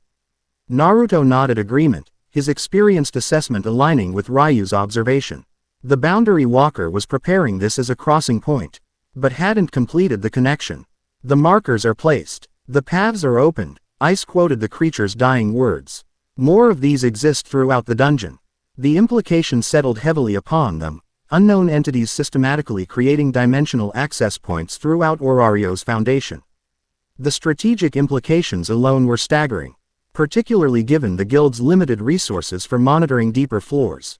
We need to disable this one before leaving, Naruto decided, already considering applicable sealing techniques. And develop a method for identifying others. Quote, agreed, Ryu said, her practical focus shifting immediately to implementation. But we should document it thoroughly first.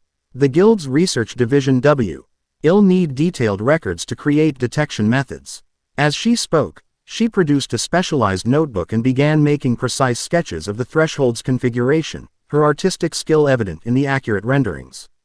Ais, meanwhile, established a defensive perimeter around their position, her constant vigilance ensuring no monsters could approach undetected during their investigation. Watching his companions work with such professional efficiency, Naruto felt a momentary sense of familiarity, reminiscent of coordinated Anbu operations in his world. Despite their different backgrounds and training, both women displayed the same core qualities he had always valued in teammates: competence, adaptability, and trustworthiness under pressure. The threshold's energy responds to chakra proximity, he observed, carefully testing the structure's reactivity with controlled pulses. It's calibrated specifically to energy patterns from my world, targeting passage for beings like yourself, Ais concluded. Rejoining them after confirming their perimeter remained secure. Ryu glanced up from her documentation. Are using your specific energy signature as a template for creating stable crossings. This possibility brought Naruto's experimentation to an abrupt halt. If they're using me as a template, the implication was clear, his very presence might be facilitating what our plan these architects had set in motion. Sensing his concern, Ais demonstrated her growing understanding of his character by addressing the unspoken thought. Not your fault, she stated firmly. You didn't choose this. Ais is right, Ryu added, her typically reserved manner softening slightly. From what we've gathered, you were brought here deliberately as part of their plan. That doesn't make you responsible for their actions. Quote, their reassurance, Ais's direct certainty and Ryu's reasoned perspective, helped center Naruto's thoughts. He nodded acknowledgement before refocusing on the immediate task. I can seal this threshold temporarily, he explained, withdrawing specialized materials from his equipment pouch. But we'll need to develop something more permanent once we understand the technology better. As he prepared the sealing formula, adapted from techniques used to contain dimensional anomalies in his world, Naruto remained acutely aware of the larger implications of their discovery. The boundary walker's claims about the architects orchestrating rather than preventing convergence suggested motives far more concerning than simple interdimensional exploration. What would anyone gain from deliberately collapsing boundaries between worlds? He mused aloud, carefully inscribing chakra-infused symbols around the threshold's perimeter. Power, Ryu suggested practically. Access to abilities and knowledge from multiple realities would provide unprecedented advantages. Or escape, Ais added, her terse contribution surprisingly insightful. If their world faces destruction, creating pathways to others ensures survival. Naruto considered both possibilities as he completed the sealing array. Either way, using living beings as test subjects and destability. Multiple realities seems like a steep price for their objectives. Those with sufficient ambition rarely concern themselves with collateral damage, Ryu observed, a shadow passing across her features that hinted at personal experience with such callousness. With the preparations complete, Naruto activated the seal with a precise chakra pulse. The symbols illuminated sequentially, golden light spiraling inward until it enveloped the entire threshold. For a moment, the crystalline structure resisted, vibrating at frequencies that sent tremors through the surrounding chamber. Then, with a sound like glass cracking underwater, the energy pathways collapsed, leaving the formation inert. It's contained for now, Naruto confirmed, though his expression remained troubled. But the seal will need reinforcement periodically. This was designed to reactivate remotely. Ryu completed her documentation with methodical thoroughness before securing her notes. The guild will establish monitoring protocols once we report our findings. If the guild can be trusted completely, Ais noted with characteristic pragmatism. Her comment caused both Naruto and Ryu to regard her with renewed attention. Ais rarely offered opinions on political matters, typically focusing exclusively on combat-relevant concerns.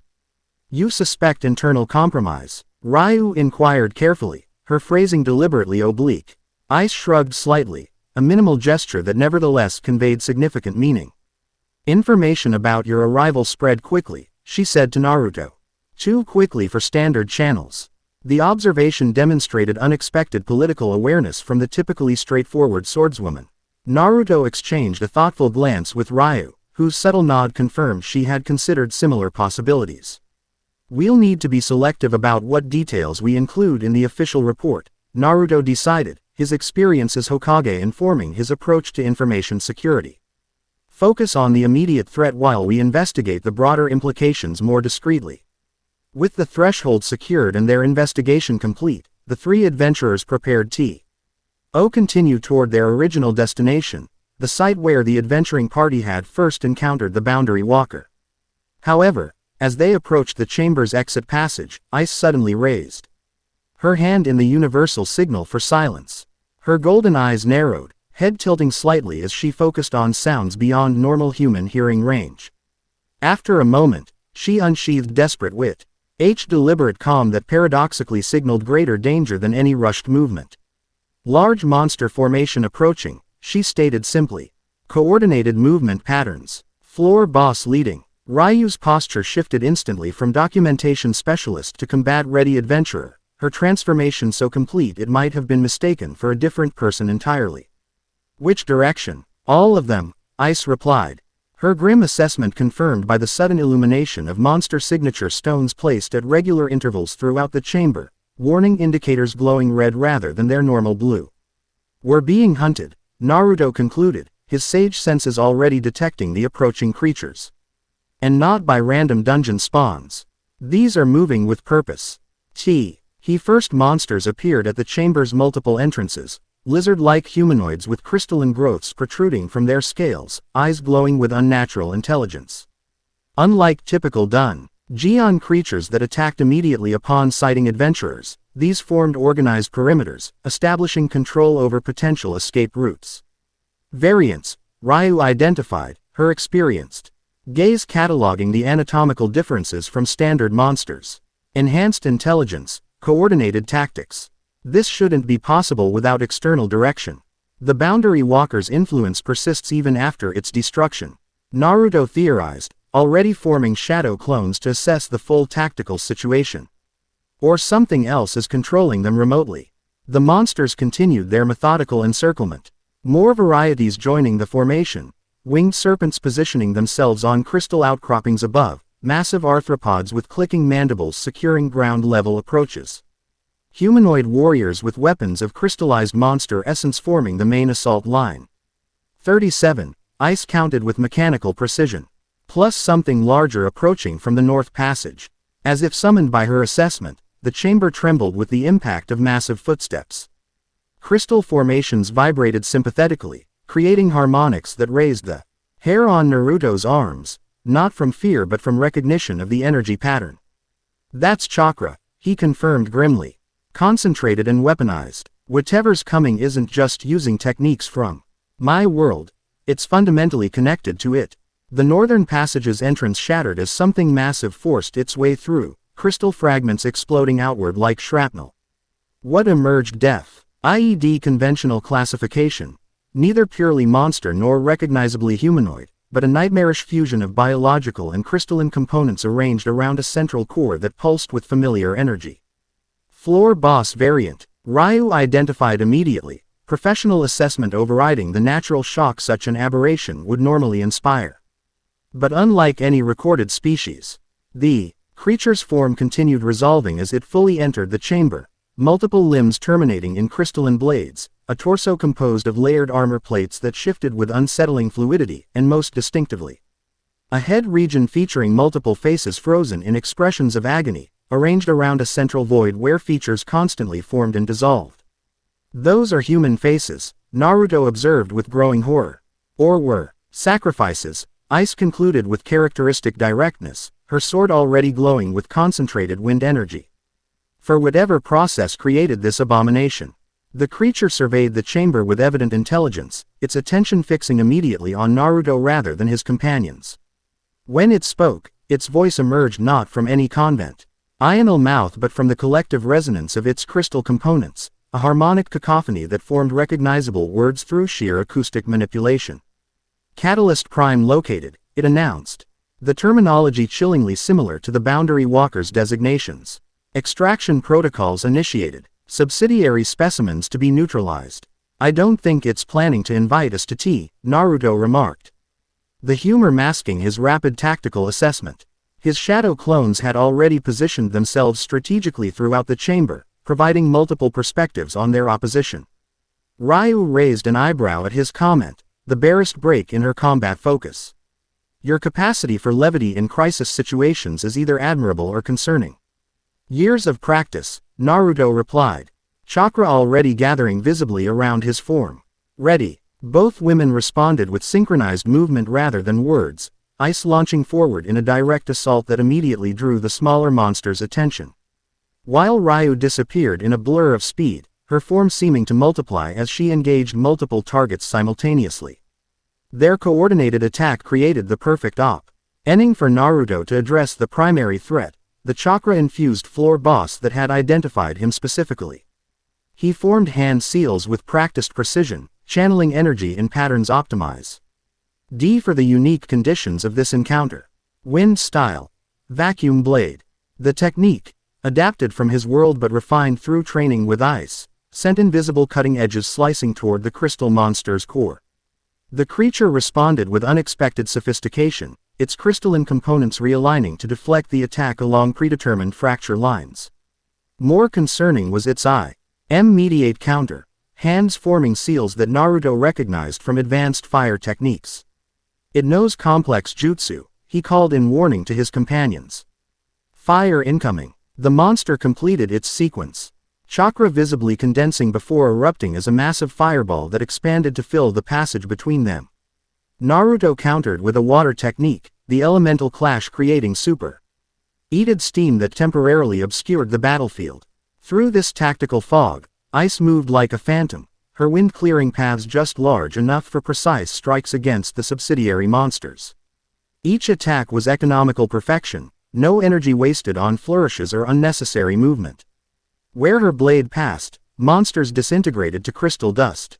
Simultaneously, Ryu demonstrated why she had once been considered among Orario's elite despite her current unassuming occupation. Her fighting style contrasted with Isa's direct precision, instead employing misdirection, environmental manipulation, and calculated risk to create cascading advantages. A deflected monster sent crashing into its allies, a crystal formation shattered to create improvised projectiles, tactical reposition in G that lured enemies into crossfire situations. Naruto observed these distinct approaches with professional appreciation even as he engaged the floor boss directly. Their complementary styles, Isa's focused power and Ryu's adaptive fluidity, created perfect counterpoint to his own versatile techniques. "It's analyzing our attack patterns," he warned as the crystal monster adapted with increasing sophistication to each technique he employed, and it learns faster than standard floor bosses. This assessment proved immediately accurate as the creature suddenly shifted tactics, abandoning direct confrontation with Naruto to target Ice instead. The change came with such calculating precision that it nearly succeeded, multiple crystalline appendages converging on her position while she was engaged with 3 subsidiary monsters. "Ice," Naruto called in warning, already moving to intercept. Her response demonstrated why she had earned her reputation as Orario's sword princess. Without even looking toward the new threat, she executed a perfect defensive maneuver, her wind magic creating a momentary barrier while she completed her current engagement. The timing was so precise that she eliminated her original targets and pivoted to face the floor boss's attack in one continuous motion. Naruto reached her position just as the crystal appendages struck, his chakra-enhanced body inserting between Ice and the incoming blades. Rather than attempting to block the attack directly, he channeled chakra to create a partial Susanoo ribcage, a technique borrowed from his old friend Sasuke, Ada. PTED through years of training to work with his own energy system. The ethereal golden energy materialized just in time, the crystal blades striking against it with force that would have shattered conventional defenses. Even with the Susanoo's protection, the impact drove Naruto backward several meters, his feet leaving furrows in the crystal floor. New ability, Ais observed with characteristic understatement. Golden eyes widening slightly at the manifestation of ethereal chakra armor. Something I've been working on, Naruto confirmed, maintaining the partial Susanoo with visible effort. Not perfected yet. Their momentary exchange ended as the floor boss pressed its advantage, multiple appendages reforming into a unified crystalline spear that pulsed with concentrated chakra. The TTACK that followed transcended simple physical force, the energy itself attempting to destabilize Naruto's Susanoo structure at a fundamental level. It's targeting your energy directly, Ryu called from across the chamber. Her elven perception identifying the nature of the assault. Disrupting your chakra patterns rather than the manifestation itself. This insight proved crucial. Naruto immediately adjusted his technique, changing from static defense to dynamic energy circulation. The Susanoo rippled, golden energy flowing like liquid rather than maintaining rigid structure, allowing the attack's force to disperse through the pattern rather than concentrate against a single point. Clever adaptation, the crystal monster acknowledged, its harmonic voice resonating throughout the chamber. The Catalyst Prime demonstrates why the architect selected this specimen first. Ais used this moment of the creature's focus on Naruto to launch her own assault, her blade glowing with consent. Rated wind as she targeted what appeared to be a vulnerability in its crystalline structure. Her strike landed with perfect precision, the enhanced edge penetrating several layers of protection before. The monster's components shifted to isolate the damage. Subsidiary attacker demonstrates unexpected efficacy, the creature observed with disturbing analytical detachment. Recategorizing threat assessment, its response was immediate and calculating, crystal formations suddenly erupting from the chamber floor beneath Ais's position. Only her extraordinary reflexes saved her from impalement, her body twisting in midair with feline grace to avoid the crystalline spikes. Ryu, having dispatched the last of the subsidiary monsters, rejoined the main engagement with fluid efficiency. Its core structure houses the primary energy source, she reported, her observational skills having identified a crucial weakness during the bottle's progression. The crystal facets redirect and amplify, the center contains the actual chakra mechanism. Good eye, Naruto acknowledged, already formulating a revised strategy based on this information. Can you create an opening from the eastern quadrant? I need direct line of sight to the core. Ryu nodded once. Simple acknowledgement of a tactical request requiring no further elaboration. She moved immediately, her fighting style shifting from efficient elimination to deliberate provocation, drawing the creature's defensive focus toward her position with calculated vulnerability. The floor boss responded predictably, multiple appendages verging to neutralize what it perceived as an opportunistic attack against its flank. This redistribution of its defensive resources created precisely the opening Naruto had requested, a momentary alignment of crystal facets that revealed the pulsing core within. Ais, Naruto called, hands already forming the preparation seals for his technique. Wind enhancement, understanding passed between him instantly, the product of weeks spent training together, learning each other's capabilities and developing combination techniques. Ais channeled her wind magic not into her sword as usual, but dire. CTLY into Naruto's forming jutsu, her energy merging with his chakra in a fusion that would have been impossible without their established synchronization. Wind style. Rasenshuriken. The technique, manifested with extraordinary potency, Naruto's already formidable chakra amplified by Ais's wind magic creating a spiraling disk of energy that held with concentrated cutting force. Unlike his standard version, this collaborative technique featured distinctive golden-white coloration where their energies merged. He launched the attack with perfect timing, the Rasenshuriken passing through the precise alignment of crystal facets that Ryu's diversion had created.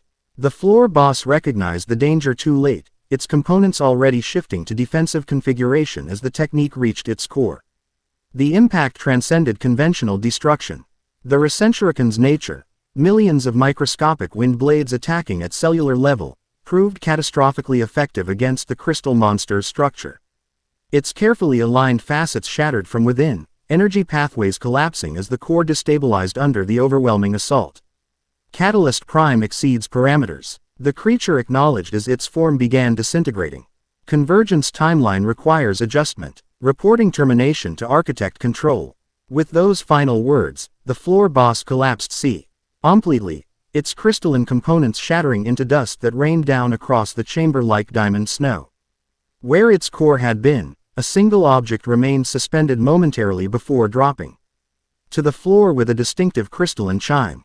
Naruto approached cautiously, sage senses extended to detect any residual threat.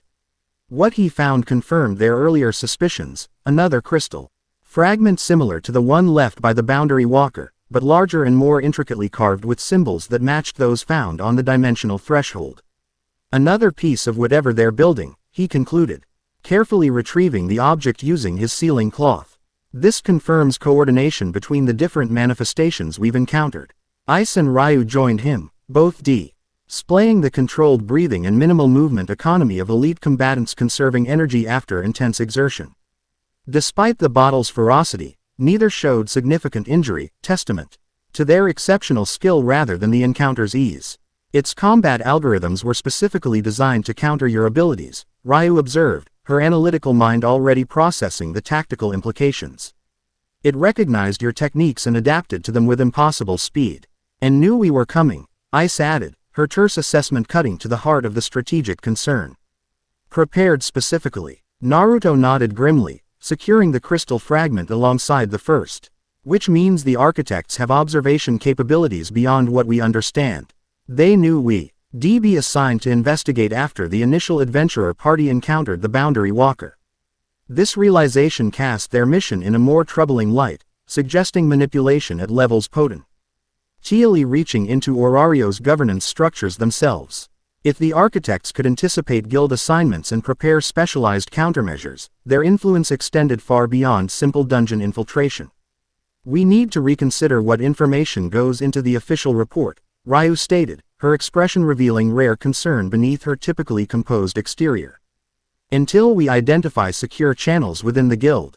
Quote, agreed, Naruto replied, his years as Hokage having taught him the value of information compartmentalization during security crises. For now, we document he monster variants and threshold structure without speculating on external control or interdimensional origins. As they gathered their equipment and prepared to return to the surface, Naruto remained acutely aware of the larger implications of their encounter. The floor boss had specifically designated him Catalyst Prime, and referenced a Convergence timeline, suggesting his arrival in this world. LD represented only the initial phase of whatever the architects had planned. Moreover, the creature's combat capabilities demonstrated disturbing sophistication, not merely mimicking chakra techniques, but understanding their fundamental principles and adapting counter strategies in real time. Such capabilities suggested either extensive prior study of his world's combat systems or, more concerningly, direct input from someone with intimate knowledge of shinobi techniques. Someone from my world might be working with them, he voiced this concern aloud as they navigated the return passage. Quote, the level of technical understanding that monster displayed goes beyond simple observation. Ais absorbed this assessment with her usual economy of response, a slight nod acknowledging the possibility without needing elaboration. Ryu, however, engaged the strategic implications more directly. If individuals from your world are collaborating with these architects, identifying their motives becomes crucial, she observed. Especially if they specifically targeted you for extraction rather than elimination. Extraction, Naruto repeated the floor boss's terminology thoughtfully. That's Suga's. They want something from me specifically, not just my presence in this world, but something I possess or represent. Your sage abilities, Ais suggested, her golden eyes reflecting the passage's crystal illumination. Different from standard chakra, the insight demonstrated her growing understanding of Naruto's power system, recognizing distinctions that would have been meaningless to her weeks earlier. Her observation also aligned with patterns they had witnessed across multiple encounters. The observer called me, Sage Child, Naruto recalled. And the Boundary Walker emphasized my catalyst role specifically. There's something about Sage Chakra that interacts differently with the dimensional boundaries. This possibility had been forming in his mind since their earlier investigate. Ions. Subtle differences in how his Sage mode resonated with the dungeon's energy compared to his standard chakra techniques. Each time he entered the heightened sensory state, he perceived connections and patterns in the surrounding environment that transcended conventional magical awareness. We should test this theory before returning to the surface, he decided as they reached a relatively secure chamber several floors above their battle site. I need to enter full Sage mode and analyze the dungeon's energy directly. Both women immediately established defensive positions around him. They are coordination requiring no verbal planning. Ais secured the chamber's two entrances with wind-enhanced barriers, while Ryu positioned herself as immediate response to any threat that might bypass these defenses. Protected by their vigilance, Naruto seated himself in the meditative posture required for full Sage mode activation. Unlike his partial usage during combat, complete immersion required, temporarily lowering certain defensive awareness, making the support of trusted companions essential. This will take a few minutes, he explained, his hands forming the requisite seal. If anything changes in my chakra pattern that seems dangerous, Ais knows how to disrupt the connection safely. Ryu glanced at the swordswoman with subtle reassessment, recognizing this represented significant trust on Naruto's part. Ais acknowledged this responsibility with characteristic seriousness, her golden eyes focused entirely on monitoring his condition. As Naruto closed his eyes and began gathering natural energy, the chamber's ambient illumination seemed to respond, crystal formations brightening and dimming in patterns that matched his chakra pulses. This phenomenon hadn't occurred during his previous Sage mode usage on upper floors, suggesting deeper connection between the dungeon's energy systems and his meditation at this level. Minutes passed in focused silence, Naruto's features dually transforming as Sage mode activated fully, orange pigmentation appearing around his eyes, pupils reshaping into horizontal bars rather than conventional circles. When his eyes finally opened, however, something unprecedented occurred. The orange pigmentation, typically confined to the area surrounding his eyes, began spreading, golden orange energy flowing across his skin in patterns that resembled the dungeon's own crystalline structures. More strikingly, the chamber itself responded, every crystal formation illuminating with matching energy, creating a network of light that revealed previously invisible connections throughout the environment. Naruto? Ais questioned, her hand moving to the disruption point he had identified earlier. I'm fine, he assured her, though his voice read harmonic undertones that echoed strangely in the crystalline chamber. But something's different. I can see everything. His perception had expanded beyond normal Sage awareness, extending throughout the dungeon's structure in ways that defied conventional spatial limitations. Energy pathways previously imperceptible revealed themselves as elaborate networks connecting disparate floors, pulsing with rhythms that suggested conscious design rather than natural formation. The dungeon is alive, he stated with absolute certainty. Not just in the sense of generating monsters, but consciously directing energy through its entire structure. And it's responding to Sage Chakra specifically, recognizing it as familiar somehow. As he spoke, the patterns flowing across his skin intensified, the chamber's crystals resonating at frequencies that created visible harmonics in the surrounding air. The effect was neither threatening nor painful, but represented unprecedented interaction between his energy system and the environment. Can you disengage safely? Ryu inquired, her tone carefully neutral despite obvious concern. Naruto nodded, already implementing the controlled withdrawal process. Yes, but I want to try something first. With deliberate focus, he directed his Sage-enhanced awareness toward the crystal fragments they had collected, the artifacts left behind by the Boundary Walker and floor boss. Through this heightened perception, their true nature became immediately apparent. Their keys, he announced, understanding crystallizing alongside the energy patterns flowing through him. But not just for physical locations. They're designed to unlock specific energy frequencies within the dungeon itself, to activate pathways between dimensional boundaries. The implications were staggering. If the dungeon's structure served as some form of interdimensional nexus, a connecting point between realities, then the architect's activities represented not merely travel between worlds but potential control over the mechanism itself. The archives, Ais recalled the recurring reference from their encounters, would contain records of this system. Exactly, Naruto confirmed, his expanded awareness already identifying potential locations for such repositories. And I think I can sense where at least one entrance might be located, far deeper than we've explored so far. But there's a distinctive energy pattern on what must be the 58th floor. This information alone represented invaluable intelligence. Loki Familia's deepest expedition had only reached the 59th floor. And without any awareness of these energy patterns to guide their exploration. With Naruto's sage perception providing specific navigational markers, a targeted expedition became significantly more viable. As he carefully disengaged from full sage mode, the chamber's illumination gradually returned to normal, crystal formations resuming their standard behavior rather than responding to his energy. The patterns across his skin receded, though faint traces remained visible for several minutes afterward like luminous tattoos gradually fading. That was. Naruto paused, searching for adequate description. Enlightening and concerning in equal measure. You maintained control throughout, Ais observed, her hand finally relaxing from the disruption point she had maintained throughout the process. The simple statement carried unmistakable approval. Ryu studied him with thoughtful assessment, her elven perception noting subtle changes in his energy pattern even after sage mode disengaged. The interaction was mutual, she noted. The dungeon's energy recognized yours, but your system also adapted to its patterns. This observation aligned with Naruto's own experience, the sensation of his chakra pathways reconfiguring slightly to accommodate the dungeon's unique frequencies. The adaptation hadn't felt threatening or invasive, but rather like remembering something long forgotten, resonance rather than imposition. It felt. He hesitated again, the experience defying easy categorization. Familiar. Like my sage chakra and the dungeon's energy common origins despite existing in different worlds. Supporting convergence theory, Ryu concluded, her analytical mind immediately connecting this observation to their broader investigation. Quote, if all realities once existed as unified whole, certain fundamental energy patterns would remain consistent across their separation.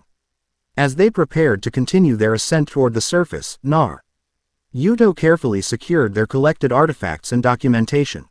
The mission had yielded far more significant findings than anticipated, confirmation of coordinated interdimensional activity, evident of specifically targeted operations against him, and most importantly, unprecedented insight into the dungeon's fundamental nature. We need to plan a deeper expedition, he stated as they navigate the crystal passages toward the upper floors. With proper preparation and a selected team we can trust completely. Ais nodded immediate agreement, her golden eyes reflecting resolve that required no verbal elaboration. Ryu's response came with more measured consideration, her practical nature assessing logistical realities. The guild restricts deep floor expeditions to experienced parties with specific preparation. She explained, your SSS-Rank status provides certain exemptions, but assembling an appropriate team presents political challenges. Meaning everyone will want representation once word spreads of our discovery. Naruto interpreted, his diplomatic experience recognizing the inevitable factional maneuvering.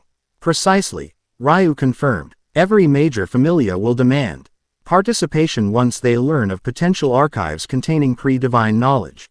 The three adventurers fell into thoughtful silence as they continued their ascent, each considering approaches to this complex challenge from their unique perspectives. Ais's tactical mind would be calculating combat requirements for surviving the deep floors. Ryu's practical experience would be assessing logistical necessities and political constraints. Naruto found himself integrating both considerations while adding strategic awareness developed during his time as Hokage. Their journey passed without significant further incident, a testament to their efficient route selection and the lingering effect of their decisive victory against the crystal floor boss. Word of such encounters traveled quickly to the dungeon's mysterious ecosystem, typically resulting in temporary monster population reduction in surrounding areas. As they approached the middle floors, Naruto noticed subtle changes in Ryu's demeanor, increasing vigilance despite the reduced threat level. her attention focusing on specific landmarks with intensity that suggested personal significance. When they reached the 24th floor, she paused momentarily at a particular junction, her expression briefly revealing emotion before resuming its typical composed neutrality. "This area holds meaning for you," Naruto observed quietly, falling back slightly from Ais to provide conversational privacy. Ryu glanced at him with mild surprise, then acknowledgement.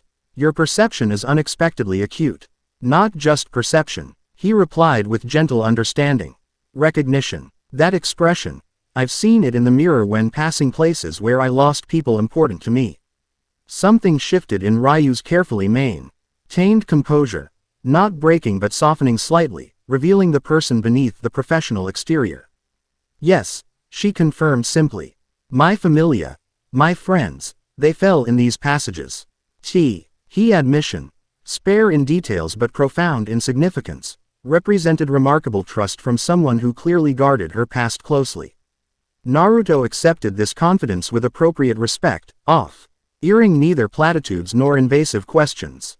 "We carry them with us," he said instead, sharing perspective born from his own experiences with loss. "Their courage becomes part of ours. Their dreams continue through our actions." Ryu studied him with renewed assessment, her green eyes searching his blue ones for something specific, perhaps testing the authenticity of his understanding. Whatever she sought, she appeared to find it, her posture relaxing infinitesimally. "You speak from experience," she observed. "Not theoretical empathy." "Too much experience," Naruto acknowledged, memory of his own losses briefly shadowing his features. "But it taught me something important, that honoring those we've lost means living fully, not just surviving." A ghost of a smile touched Ryu's lips, subtle but genuine. "Wise words for someone who appears so young." "Appearances can be deceptive," he replied with answering humor. "I'm probably older than I look, especially considering interdimensional time differences." This exchange, brief as it was, established new understanding between them, recognition of shared experiences that transcended their different origins. As they rejoined Ais at the passage junction, Naruto noticed the swordswoman's observant gaze, her perceptiveness having missed nothing of their interaction despite her apparent focus on security assessment. Their journey continued through the increasingly populated middle and upper floors, where they occasionally passed other adventuring parties. Each encounter generated visible reactions. Recognition of Ais's distinctive appearance typically came first, followed by double takes upon noticing Naruto himself. His reputation had spread extensively throughout Orario's adventuring community, his SSS-Rank status and independent classification making him instantly identifiable. "Your fame precedes you," Ryu commented dryly after a particularly obvious reaction from a passing Takemikazuki familia group. "Pot, kettle," Naruto countered good-naturedly. "I noticed how they recognized you too. The legendary Gale Wind apparently isn't as retired as she pretends." The reference to her adventurer title, a name earned through exceptional accomplishments that most assumed belonged to history, caused Ryu's eyebrow to raise fractionally. "Your information gathering is impressive for a newcomer. Former village leader," he reminded her with a grin. "Intelligence assessment becomes second nature." Their easy banter continued as they navigated the upper floors, the rapport developing between them reflecting mutual professional respect layered with emerging personal connection. Throughout, Ais maintained her characteristic quiet observation, though Naruto occasionally caught her watching their interactions with what might have been curiosity in her golden eyes. When they finally emerged from Babel Tower into Orario's late afternoon sunlight, the contrast between the dungeon's crystalline illumination and natural daylight was momentarily disorienting. Citizens went about their business in the central plaza, merchants called their wares from colorful stalls, and adventurers gathered in boisterous groups to discuss the day's expeditions, normal life continuing unaware of the interdimensional machinations they had discovered below. "We should separate before reporting to the guild," Naruto suggested, strategic awareness overriding his preference for straightforward approaches. "Arriving together after our discoveries would attract unwarranted attention." Both women nodded agreement, the practicality of his recommendation requiring no debate. "I'll deliver the preliminary report," Ryu offered, her current status as contracted guild associate providing logical justification. "Basic monster," Encounter information without the sensitive details. I'll inform Loki Familia's executives, Ais added with characteristic efficiency. Finn and Riveria should know about potential deep floor expedition requirements. Then I'll secure the artifacts and prepare comprehensive documentation, Naruto concluded, patting the equipment pouch containing their sealed crystal fragments. My lodgings have proper containment facilities for interdimensional objects. Their tactical planning complete, they prepared to separate, each with assigned responsibilities that complemented their positions and capabilities. Yet something in Naruto's expression must have revealed his deeper concerns, as Ais paused before departing. You're troubled, she observed with her typical directness.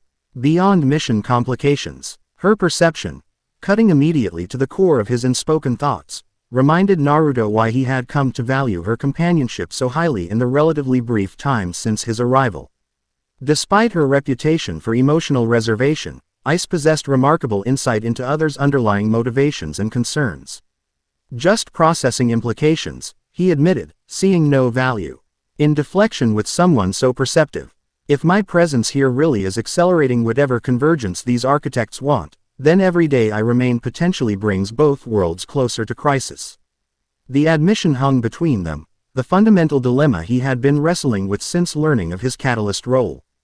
If the observer and boundary walker spoke truth, then his very existence and this dimension represented ongoing risk to both realities. Ryu, who had been preparing to depart, rejoined their conversation with focused intensity. That perspective assumes passive acceptance of their framework, she pointed out. Her logical analysis cutting through emotional complexity. But we've already demonstrated ability to counter their immediate objectives. The threshold was disabled, the floor boss neutralized. Temporary victories, Naruto acknowledged, appreciating her practical approach while recognizing its limitations. They're implementing systematic plans across multiple dimensions with preparation that suggests years of development. We're reacting to immediate manifestations without understanding the full scope. Then we change that, Ais stated with characteristic decisiveness. Find the archives, understand the system, counter effectively. Her straightforward determination, reducing complex interdimensional crisis to actionable objectives, represented exactly the grounding influence Naruto needed in that moment. The smile that spread across his features reflected genuine appreciation for her perspective. When you put it that way, it sounds almost manageable, he acknowledged. His natural optimism reasserting itself. You're right. We focus on what we can actually accomplish rather than theoretical worst-case scenarios. Ryu studied them both with thoughtful assessment, something shifting in her expression as she observed their interaction. Your approach reminds me of something my former captain used to say, she offered, rare personal refer. Hence indicating the significance of the comparison. Tomorrow's disasters can't be prevented by sacrificing today's victories. The shared wisdom, clearly meaningful coming from Ryu's carefully RDED past, completed the perspective adjustment Naruto needed. His posture straightened, determination replacing philosophical concern. All right then, he decided, renewed purpose evident in his voice. We proceed as planned. Secure documentation, selective reporting, and expedition preparation. The architects may have interdimensional advantages, but they clearly didn't anticipate the three of us working together. This assessment drew the ghost of a smile from Ryu and a definitive nod from Ais, both women recognizing the validity of his observation. Their unlikely team, an otherworld shinobi, Orario's sword princess, and a former elite adventurer living in self-imposed obscurity, represented a combination of perspectives and capabilities that transcended conventional adventuring parameters. Meet tomorrow, Ais suggested as they prepared to separate. Dawn. Guild Archives. Perfect, Naruto agreed, understanding her selection of location. The guild's reference library offered both privacy and access to historical records they would need for expedition planning. I'll bring everything we've documented so far. Ryu nodded confirmation of the arrangement before adding her own contribution.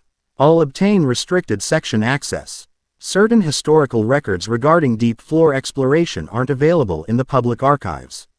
With plans established, they finally separated, each departing in different directions to minimize connection between their activities. Naruto watched briefly as his companions disappeared into Orario's busy streets, Ais's golden hair catching after. Noon sunlight as she moved toward Twilight Manor, Ryu's slender form blending with practiced ease into the market crowd. Something had changed during their expedition, the professional collaboration. Established during previous encounters deepening into genuine connection. Both women represented different aspects of this world's complexity, Ais with her straightforward strength and hidden depths, Yu with her careful composure concealing profound experiences. Both had demonstrated not just combat capability but personal qualities Naruto had always valued most in companions: integrity, courage, and the willingness to face difficult truths directly. As he made his way toward his lodgings, navigating Orario's bustling central district with the precious artifacts secured in his equipment pouch, Naruto found himself reflecting on how quickly this world had become more than just a dimensional problem to solve. Connections had formed, with Ais and Ryu most significantly, but also with others like Aina at the guild, Chiona from Loki Familia, and even Haruhime despite their brief encounter. These relationships represented more than strategic alliances or convenient information sources. The why had become anchors in a reality not his own, reasons to care about this world's fate beyond abstract dimensional stability.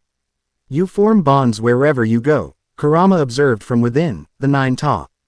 Ill's ancient wisdom colored with what might have been affectionate exasperation.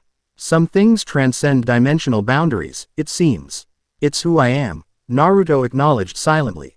Always has been. The fox's rumbling chuckle carried centuries of observation. Indeed, though I note particular resonance with the Sword Maiden and the Wind Elf. Their spirits call to yours in ways different from mere alliance. Rather than denying this assessment, Naruto considered it thoughtfully as he continued through Orario's streets. Both Ais and Ryu had indeed connected with him on levels that transcended professional cooperation, each recognizing aspects of his nature that resonated with their own experiences and values.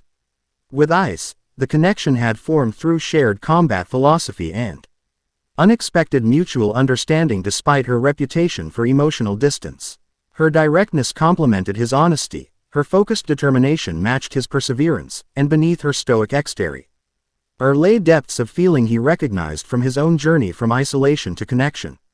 Ryu represented different but equally compelling resonance, her careful balance between past trauma and present purpose. Her principled approach to a morally complex world, her ability to maintain compassion despite experiencing profound loss. In her, Naruto recognized the disciplined wisdom that came from building one's life after devastation, something he had witnessed in many of his precious people in Konoha. These connections, still developing but already significant, represented unexpected gifts from his displacement, relationships that might never have formed had interdimensional boundaries remained intact. Whatever the architect's ultimate purpose in bringing him to this world, they had innately created something their calculations likely never anticipated, genuine bonds that transcended their utilitarian framework. As Naruto reached his lodgings near Babel Tower, this realization wrought both clarity and renewed determination. Whatever challenges lay ahead, deep floor expeditions, confrontations with the architect's agents, or the fundamental crisis of convergence itself, he will face them not as an isolated dimensional anomaly, but as someone with meaningful connections in both worlds. The fate of realities might hang in the balance, but the principles guiding his response remained consistent across dimensions. Protect those precious to him, stand against those who would sacrifice others for power, and never abandon hope that even the most complex problems could be solved through understanding and cooperation rather than destruction. Tomorrow would bring new challenges in the guild archives, research, planning, and strategic development for their deeper exploration. But tonight, as Orario's sunset painted the sky in colors that reminded him poignantly of Konoha's evening glow, Naruto allowed himself to acknowledge that he was no longer simply visiting this world. In ways both unexpected and profound, he was becoming part of it. Chapter 3 End. The End. I hope you enjoyed this episode. Remember to subscribe and like this video. See you in the next video.